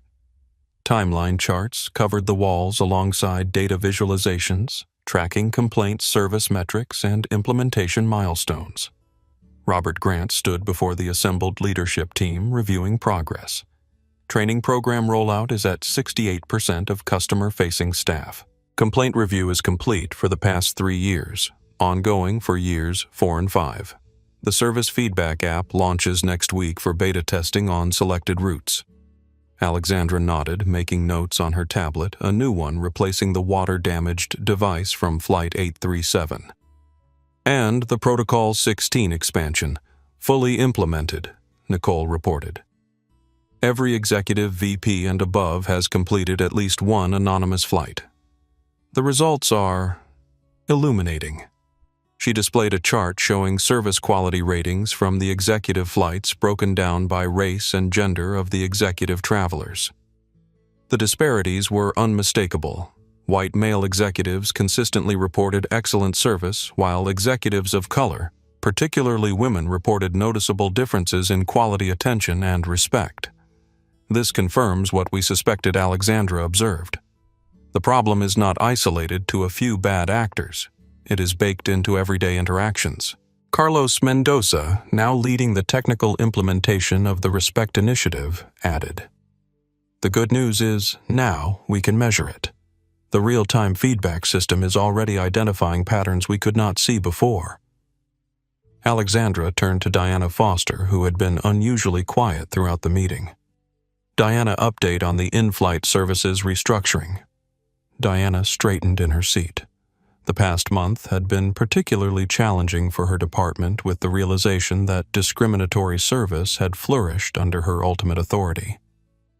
We have reorganized the entire complaint handling structure, she reported. Any complaint suggesting potential bias now goes directly to a specialized review team, bypassing the old chain of command entirely. And we have implemented blind reviews names and identifying details removed to reduce the influence of existing relationships. And Michael Donnelly's team, Alexandra pressed. Complete overhaul, Diana confirmed. 3 additional supervisors terminated for similar patterns of complaint suppression. New leadership team in place with clear accountability metrics tied directly to equitable service outcomes. Alexandra nodded her approval. Good. Remember, we are not just fixing what broke on Flight 837, we are addressing the conditions that made it possible. The meeting continued with detailed updates from each department, followed by planning for the next implementation phase. Throughout, Alexandra maintained her characteristic focus on measurable outcomes rather than symbolic gestures. As the meeting concluded, Alexandra remained behind with Robert and Nicole to discuss a sensitive aspect of the initiative. We need to address the Elizabeth Whitfield situation, Nicole began, referencing the wealthy passenger who had encouraged Victoria's behavior. Robert frowned. She has been a Platinum status member for 15 years, one of our highest revenue customers, who actively reinforced discriminatory behavior, Nicole pointed out. The flight records show she not only approved of Victoria's actions, but explicitly encouraged differential treatment. Alexandra considered this. What is the status of her upcoming bookings? Nicole consulted her tablet. 3 flights scheduled over the next 2 months. Paris, New York next week, then New York-London and London-New York in early June. Do not cancel them, Alexandra decided after a moment. But downgrade her loyalty status pending completion of our new passenger code of conduct training. Robert raised an eyebrow. You want to require a passenger to undergo training? I want to establish that holding Platinum status with Pinnacle means more than just flying frequently or paying for premium cabins, Alexandra clarified. It means upholding certain standards of behavior toward our staff and other passengers. She will push back, Robert warned. Possibly cancel her relationship with us entirely. That is her choice, Alexandra replied simply. But we cannot create a new culture while allowing the old behaviors to continue unchallenged, whether from our staff or our passengers. After Robert departed, Nicole remained to discuss a personnel matter that had been developing in parallel to the broader initiative. Thomas Wright accepted the training specialist position, she reported. He has already developed some impressive insights for the frontline implementation. I am not surprised. Alexandra smiled slightly. He demonstrated remarkable courage and clarity on that flight. Exactly the qualities we need leading this change.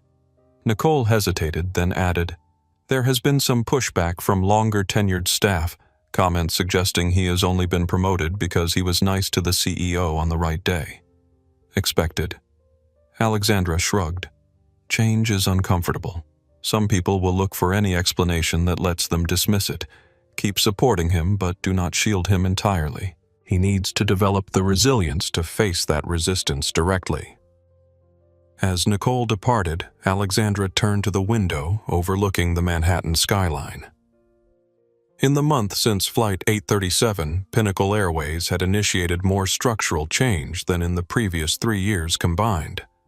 The incident had been painful, public, and personally humiliating, but it had also created an opening for transformation that might otherwise have taken years to achieve. Sometimes she reflected the most powerful catalyst for change was seeing the problem too clearly to ignore it any longer. Her phone buzzed with a message from Thomas Wright. You should see this. Attached was a link to Miguel Rodriguez's latest video. The travel journalist had been following the Respect Initiative's implementation, closely providing regular updates to his now massive audience. This latest installment was titled 1 Month Later, How Pinnacle Airways is Actually Changing. Alexandra watched as Miguel documented the tangible changes already visible across Pinnacle's operation. More diverse flight crews, new training sessions in progress, the beta version of the feedback app being tested by passengers. He had interviewed frontline staff executives and travelers, creating a comprehensive picture of a company in transformation. What makes this different from typical corporate damage control, Miguel concluded in the video, is that Pinnacle is not just changing policies on paper. They are changing behaviors on planes, and they are inviting passengers to hold them accountable in real time. That is not PR spin. That is genuine commitment to improvement. Alexandra sent a brief reply to Thomas, progress, not perfection. But definitely progress. The real test would come in the months and years ahead as the immediate pressure of the public incident faded and the daily challenges of implementation remained. Sustaining change was always harder than initiating it, but watching the momentum building across the organization, Alexandra felt cautiously optimistic. Flight 837 had revealed the worst of Pinnacle's culture. Now they had the opportunity to build something better, not just for one CEO who happened to experience discrimination firsthand, but for every passenger who would board a Pinnacle aircraft in the future. 2 months after her termination, Victoria Winters sat in yet another coffee shop, scanning job listings on her laptop. The routine had become depressingly familiar. Wake up, apply for positions, receive rejections. Repeat. Her 22 years of experience at Pinnacle Airways, once her greatest professional asset, had become toxic by association. The airline industry was small and interconnected. While her name had not been widely published in the media industry, insiders knew exactly who had been terminated following the Alexandra Morgan incident. She had applied to 7 airlines, 4 hotel chains, 3 cruise lines, and countless customer service positions. The results were consistent, either immediate rejection or initial interest, followed by sudden disengagement after background checks. More coffee. The barista approached with a pot. Please. Victoria nodded, pushing her cup forward. This particular coffee shop had become her regular haunt, far enough from her apartment to avoid running into former colleagues, inexpensive enough to accommodate her rapidly dwindling savings. Her phone buzzed with an email notification. Another rejection, this time from a regional airline where she had applied for a ground operations position, several steps down from her former role, but at this point she would take anything. Thank you for your interest. Impressed with your experience. Unfortunately, not the right fit at this time. Victoria closed the email with a sigh. The carefully crafted language could not disguise the underlying message. You are untouchable. The bell above the door chimed as a new customer entered. Victoria glanced up reflexively, then quickly lowered her gaze. James Peterson, the business executive from Flight 837, was standing at the counter ordering coffee. She hunched over her laptop, hoping he would not notice her. But as he turned to wait for his order, his eyes swept the seating area and locked with hers. Recognition flashed across his face. Victoria braced herself for public humiliation for a loud declaration of her identity to the entire coffee shop. Instead, after a moment's hesitation, James picked up his coffee and walked directly to her table. Ms. Winters, he said quietly. Mr. Peterson. Her voice was barely audible. May I? He gestured to the empty chair opposite her. Victoria nodded stiffly, closing her laptop. What choice did she have?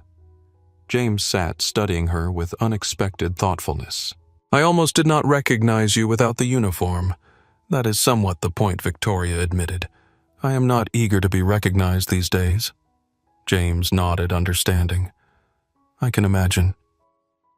They sat in awkward silence for a moment, 2 participants in a shared historical moment now unexpectedly reunited. Why did you do it? James finally asked, his tone more curious than accusatory. On the flight. You must have known it was wrong even before you discovered who she was. Victoria stared into her coffee. The question was one she had been asking herself for 2 months without reaching a satisfying answer. "I do not know," she finally said. "Not really. It just seemed normal. The way things were done, the way they had always been done." "But not with every passenger," James pressed gently. Victoria met his eyes. "No, not with every passenger." Another silence, heavier this time. "I am not a racist," Victoria said suddenly, the words sounding hollow even to her own ears.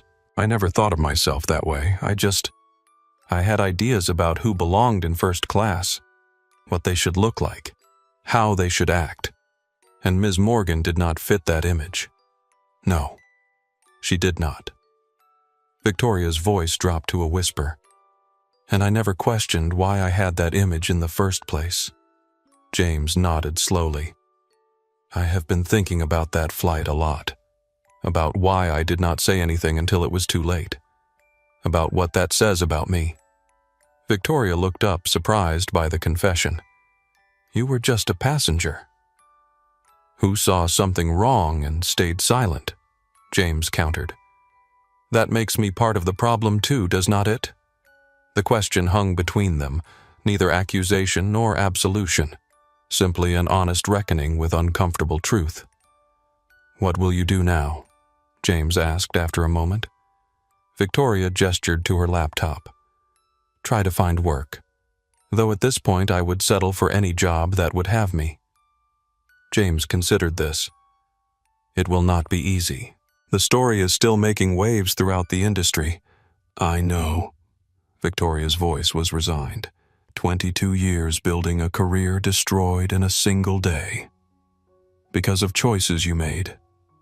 James reminded her gently but firmly. Victoria did not argue the point. "Yes, because of choices I made." James finished his coffee and stood to leave. But instead of simply walking away, he pulled a business card from his wallet and placed it on the table. "Westridge Capital has a foundation that supports professional retraining programs," he said. "When you are ready to build something new, something better, give them a call. Mention my name." Victoria stared at the card. "Why would you help me?" James considered the question seriously. "Because I believe in second chances. But more importantly, because I believe that people who recognize their mistakes have something valuable to teach others about avoiding the same ones." He turned to leave, then paused. "The path forward is not going back to who you were, Ms. Winters. It is becoming someone different, someone better." As James departed, Victoria remained at the table, his business card sitting before her like a small, unexpected bridge to a possible future. Not forgiveness, she had not earned that yet. Not restoration, her former life was irrevocably gone. But perhaps eventually redemption. She picked up the card, turning it over in her fingers thoughtfully. Then she tucked it carefully into her wallet alongside the growing collection of rejection letters, a tiny fragile seed of possibility amid the wreckage of what had once been her life. That evening, Victoria did something she had avoided for 2 months. She opened her laptop and typed Alexandra Morgan Pinnacle Airways into the search bar. Dozens of articles appeared documenting not just the incident, but the subsequent transformation of the airline under Alexandra's leadership. Victoria read for hours, absorbing the details of the Respect Initiative, the structural changes to complaint, handling the expanded Protocol 16 program. She read comments from other Pinnacle employees, from industry analysts, from passengers experiencing the changes firsthand. And for the first time since her termination, she allowed herself to confront the full reality of what she had done and the positive changes that had paradoxically resulted from her terrible behavior. She had lost everything. But Pinnacle Airways was becoming better because of it. There was a certain bitter justice in that realization, a hard but necessary lesson in consequences and accountability. Victoria closed her laptop and walked to her window, gazing out at the New York skyline. Somewhere out there, Alexandra Morgan was leading the transformation of an airline that Victoria had once called home. And somewhere out there, perhaps, was Victoria's own path to becoming someone different, someone better. It would not be easy. It would not be quick. It might not even be possible. But for the first time in 2 months, Victoria Winters allowed herself to consider a future defined not by what she had lost, but by what she might yet become. Welcome to Pinnacle Airways Flight 921 to London. My name is Thomas Wright, and I will be your lead flight attendant today. Thomas moved through the first-class cabin with practiced ease, greeting each passenger with the same warm professionalism regardless of appearance, dress, or demeanor. 6 months into his role as a training specialist for the Respect Initiative, he still maintained his flight qualifications by serving as lead attendant on selected routes, a bridge between the corporate headquarters where policies were made and the aircraft cabins where they were implemented. Ms. Jackson, welcome aboard. Your pre-flight beverage will be served shortly. Mr. Rodriguez, good to see you again. How was your conference in Barcelona? Miguel Rodriguez smiled as he stowed his carry-on. Productive, and congratulations on the feature in Business Weekly. The CEO who flew coach to transform first class. Quite a headline. Thomas nodded.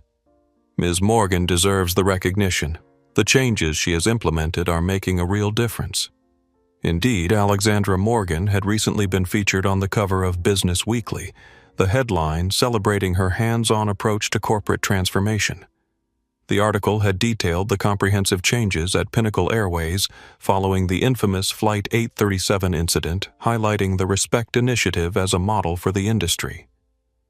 The most visible change was the small golden pin now worn by every Pinnacle crew member, a circular emblem inscribed with the word respect, serving as both public commitment and daily reminder of the company's values. Less visible but more substantive were the structural changes the new complaint handling system that had already processed over 5,000 service reports, the real-time feedback app now used by thousands of passengers daily, the expanded training program that had reached 100% of customer-facing staff. The results were measurable. Customer satisfaction scores had increased across all demographic groups. More importantly, the gap between satisfaction scores from white passengers and passengers of color had narrowed significantly, not by reducing quality for some, but by improving it for all. Thomas? A voice interrupted his thoughts. Do you have a moment? Thomas turned to find James Peterson settling into his seat in row 3.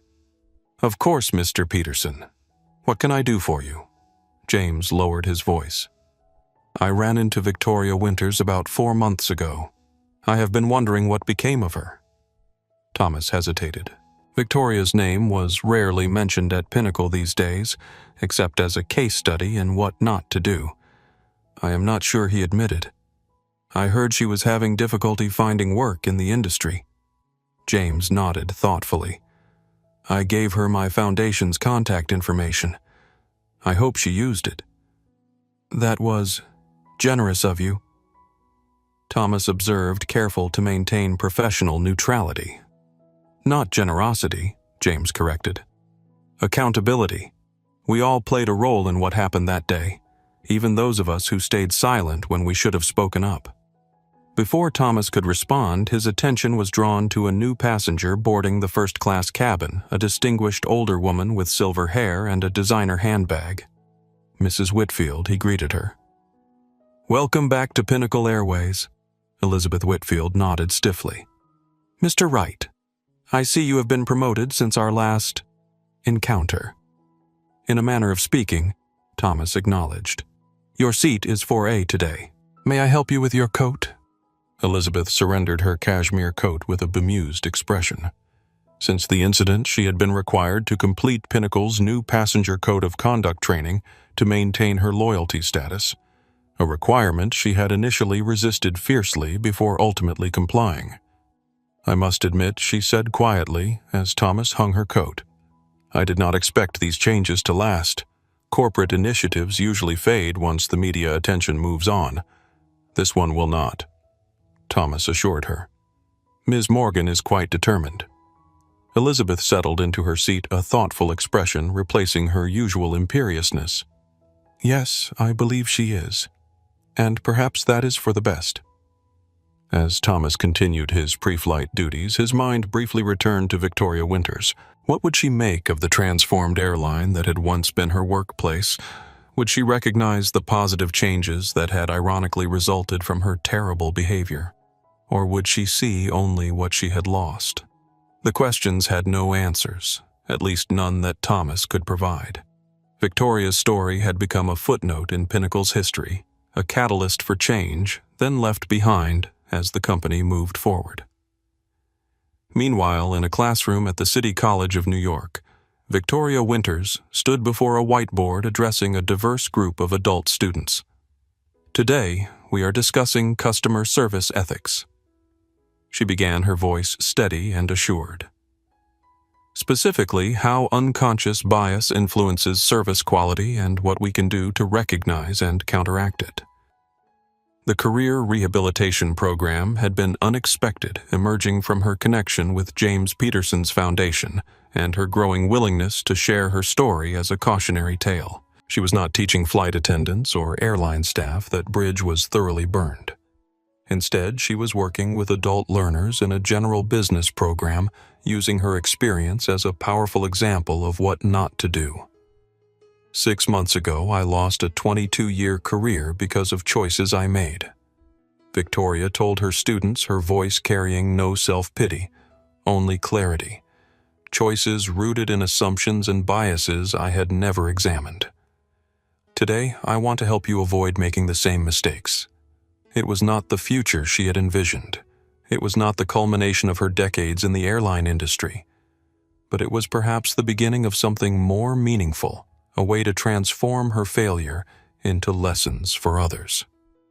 Back at Pinnacle Airways headquarters, Alexandra Morgan reviewed the latest quarterly results with her executive team.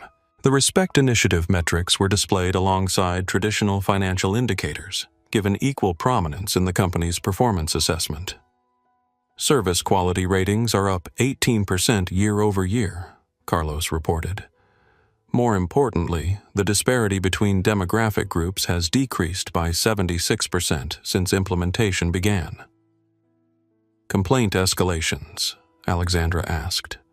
Initially increased as expected with the new system, Nicole explained, but now trending downward as frontline issues are addressed more effectively.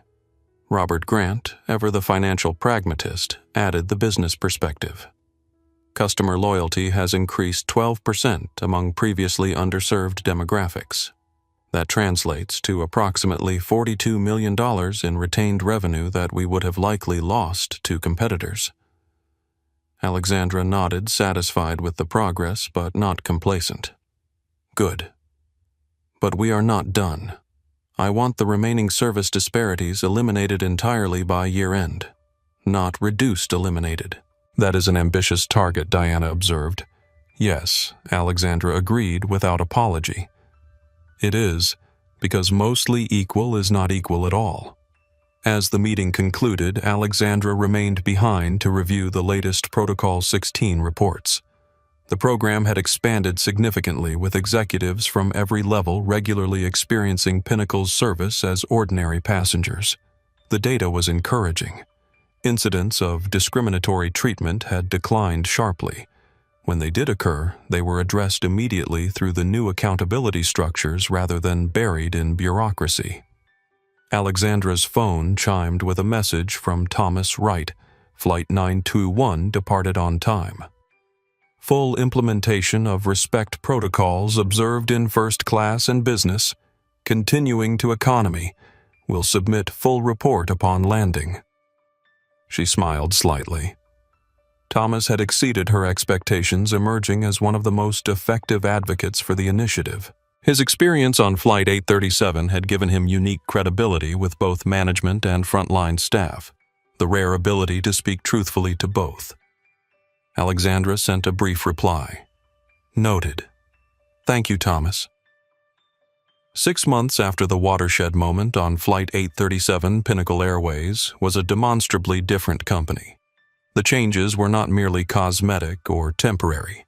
They were structural, measurable, and increasingly embedded in the organizational culture. There was still work to be done, still resistance to overcome, still habits to change. But the direction was clear, the commitment unwavering. What had begun as a painful public incident had evolved into a genuine transformation, proof that even the most entrenched patterns could be changed with sufficient will focus and accountability. As she prepared for her next meeting, Alexandra reflected briefly on Victoria Winters. She had never spoken with Victoria directly either during the flight or afterward.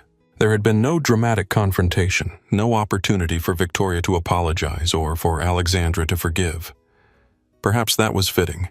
This had never been about personal vindication or retribution. It had been about creating an airline where every passenger received the same high-quality service regardless of appearance, background, or title. An airline where future Alexandra Morgans would not need to be CEOs to be treated with basic dignity and respect. 1 year after Flight 837, Victoria Winters stood in the back of a crowded auditorium at a regional customer service conference. On stage, Carlos Mendoza from Pinnacle Airways was presenting the results of the Respect Initiative to an audience of industry professionals. The data is clear, Carlos was saying, gesturing to the charts behind him.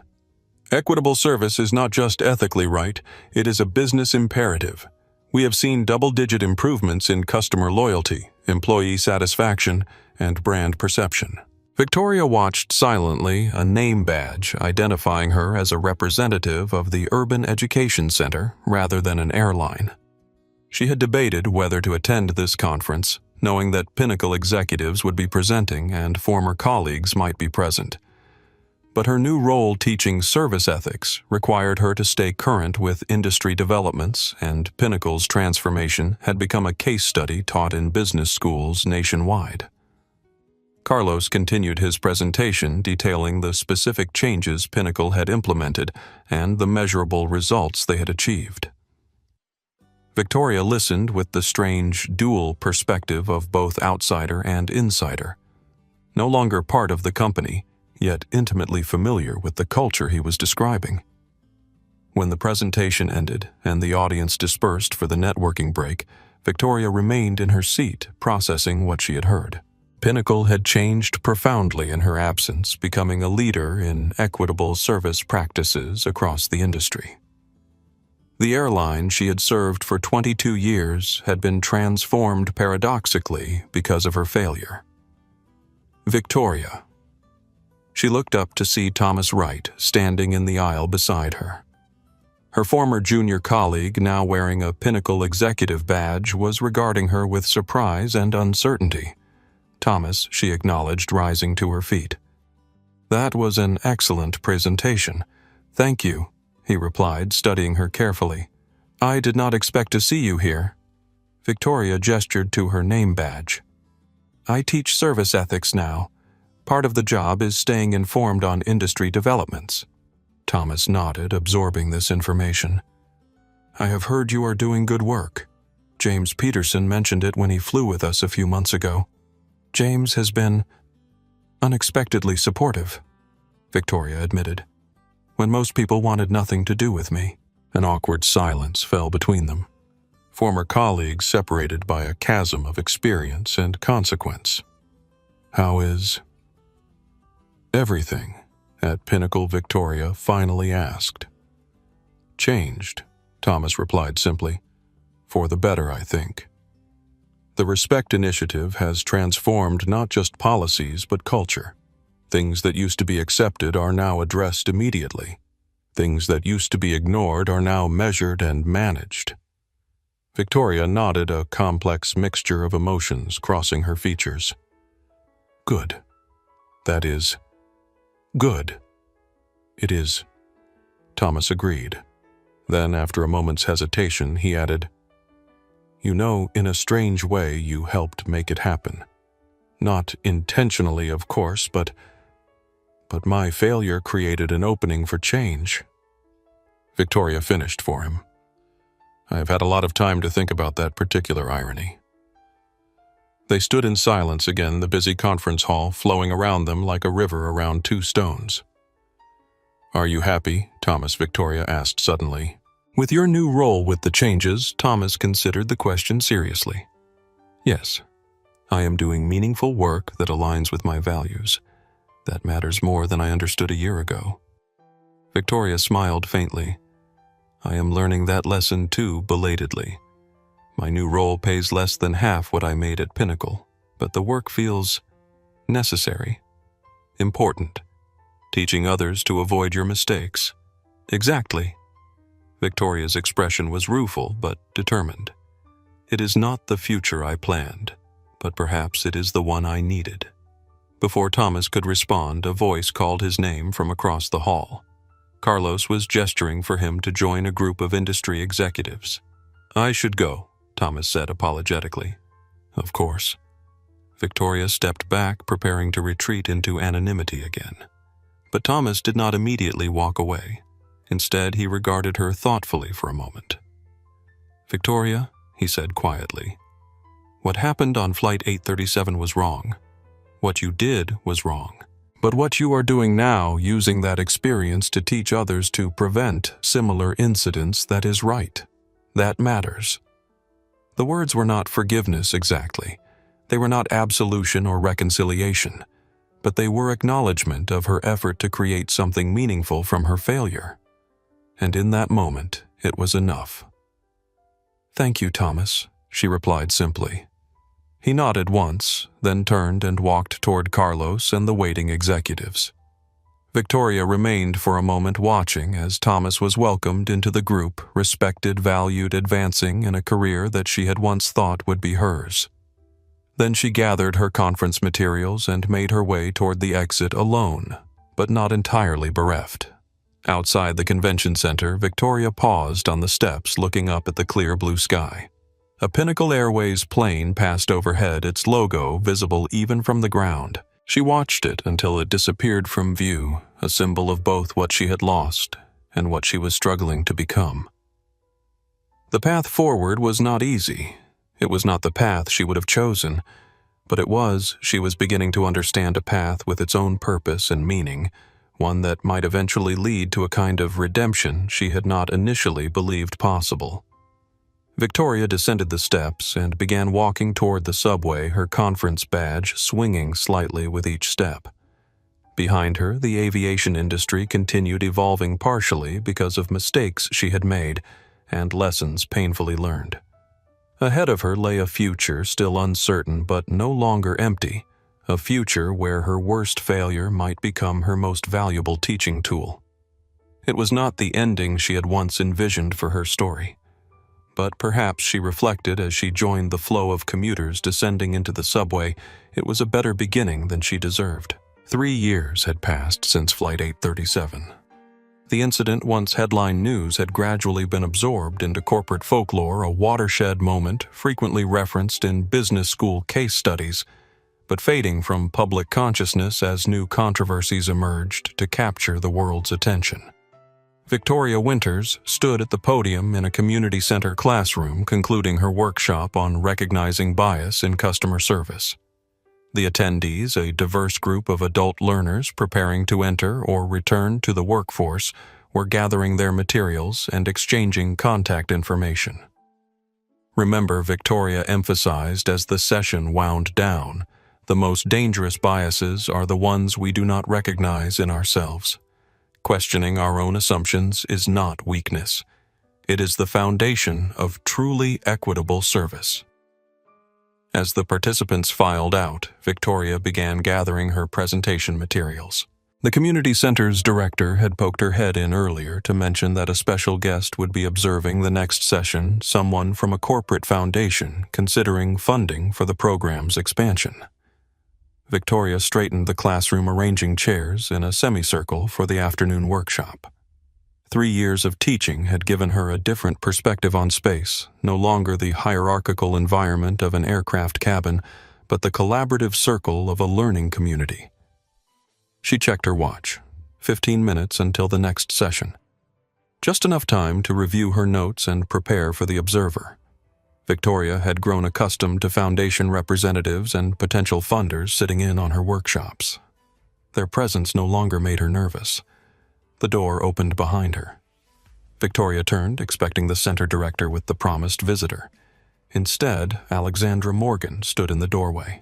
Victoria froze recognition and shock, rendering her momentarily speechless.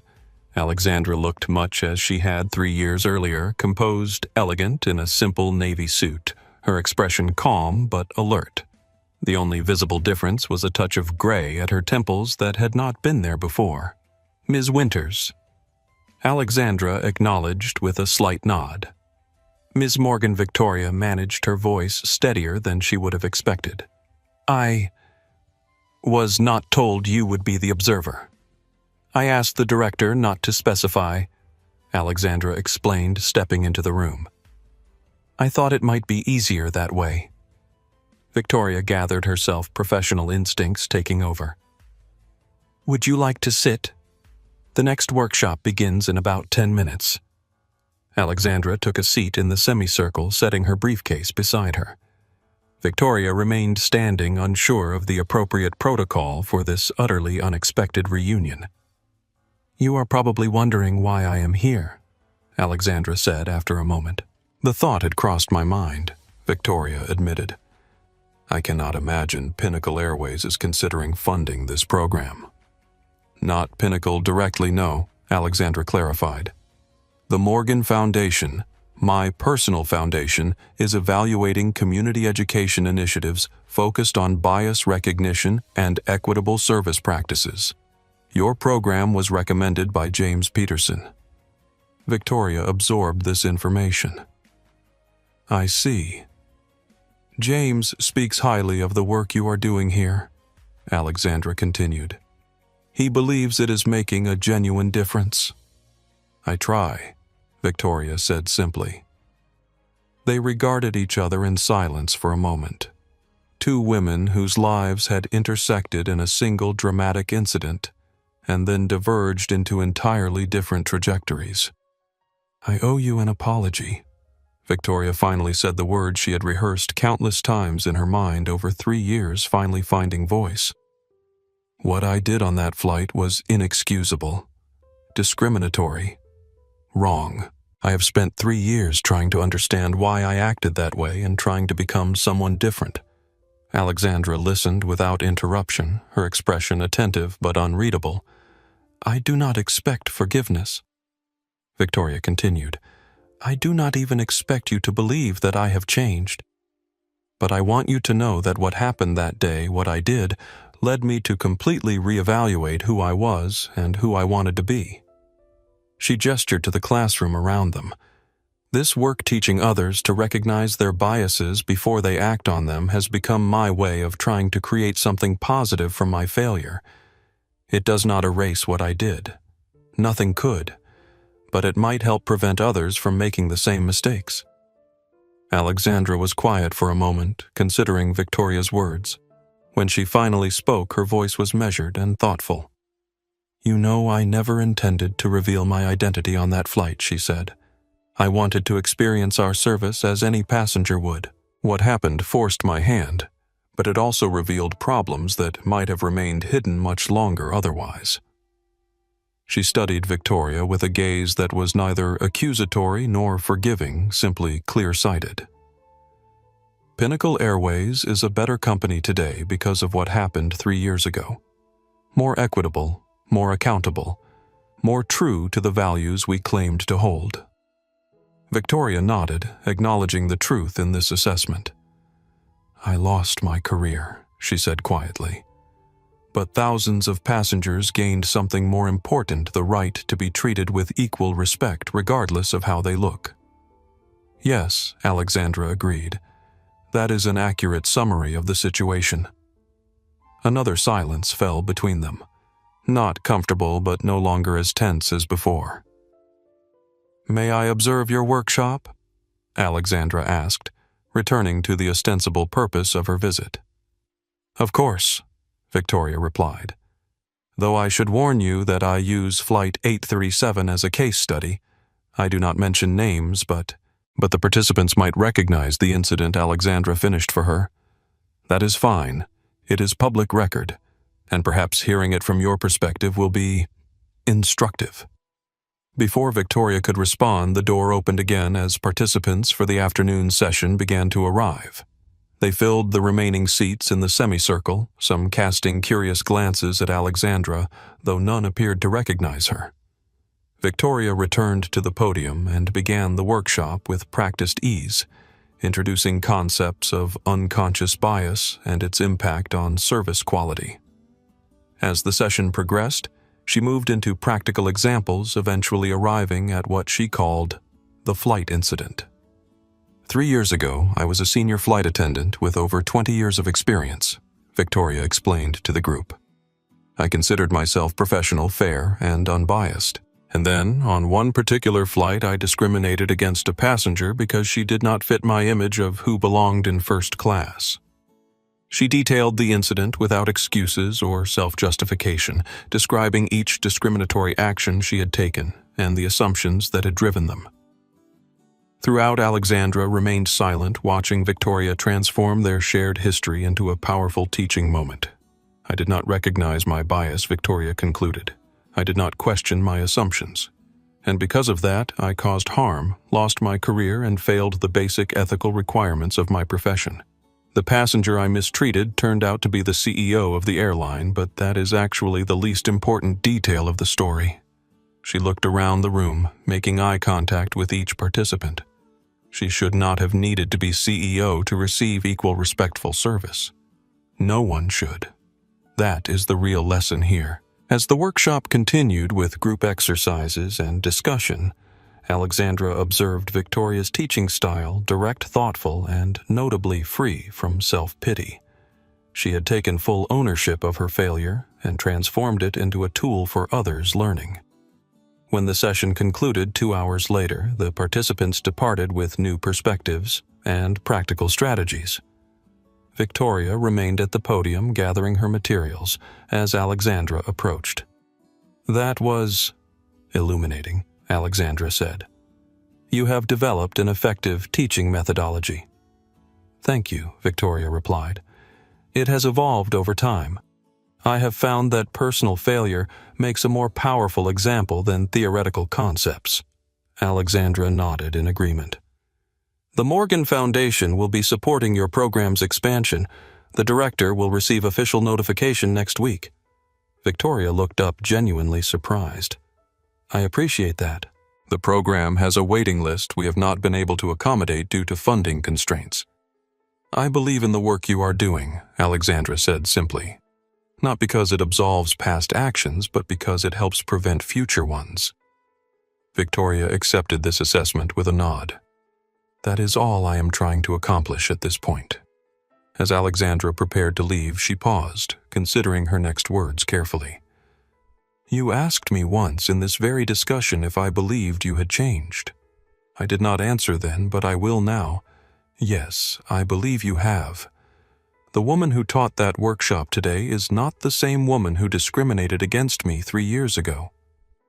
Victoria swallowed hard, unprepared for the emotional impact of this recognition. "Thank you for saying that. It means a great deal coming from you.